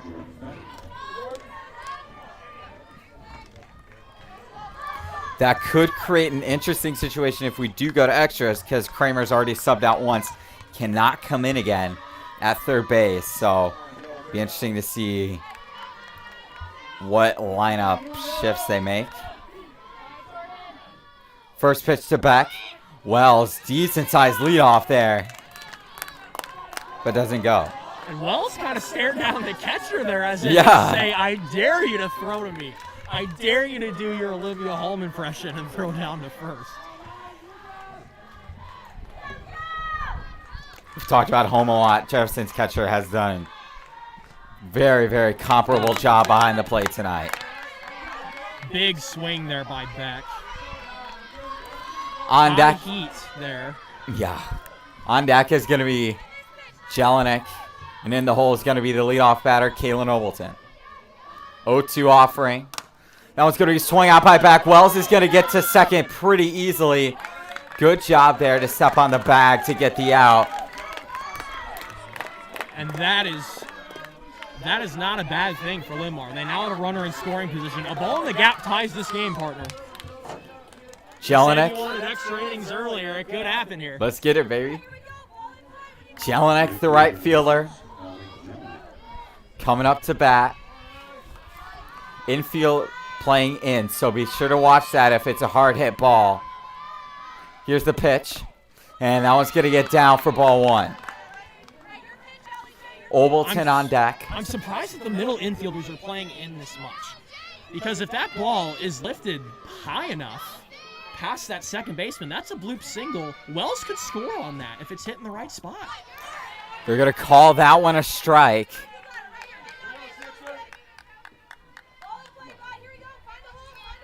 Jelinek has played DP for a lot of the season in right field tonight. Big pitch here with 1-1 and 1 away here. Ruley. That's a bunt. That is beautiful. Going to move the runner to third.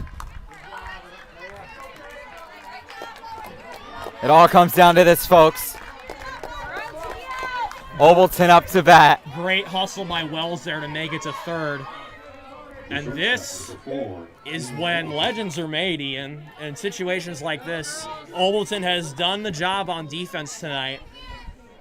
And she would be definitely one of the top players of this game if she were to keep this game going. Obleton going to look at the first pitch for strike number one.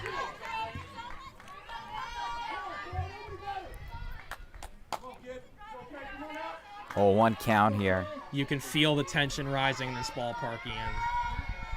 Obleton trying to become a hero. It's going to be downstairs 1-1 now. What an amazing doubleheader we've had, Yeah. regardless of the outcome of this game, partner. We have just been part of a treat here between these two teams today. The 1-1. Obleton looked at it for a moment, but got to let it go. Jefferson a pitch away from taking this one. Runner at third as well. She's got speed. A ground ball would most likely tie this ball game up. Here comes the 1-2. Swung at that one. Is going to get caught in right field. And that's the ball game, folks. Jefferson going to take this one. And that was a good swing off of the bat of Obleton, but to the wrong spot to right field. And a gutsy performance from Jefferson to even out this doubleheader. So any final thoughts, Kale?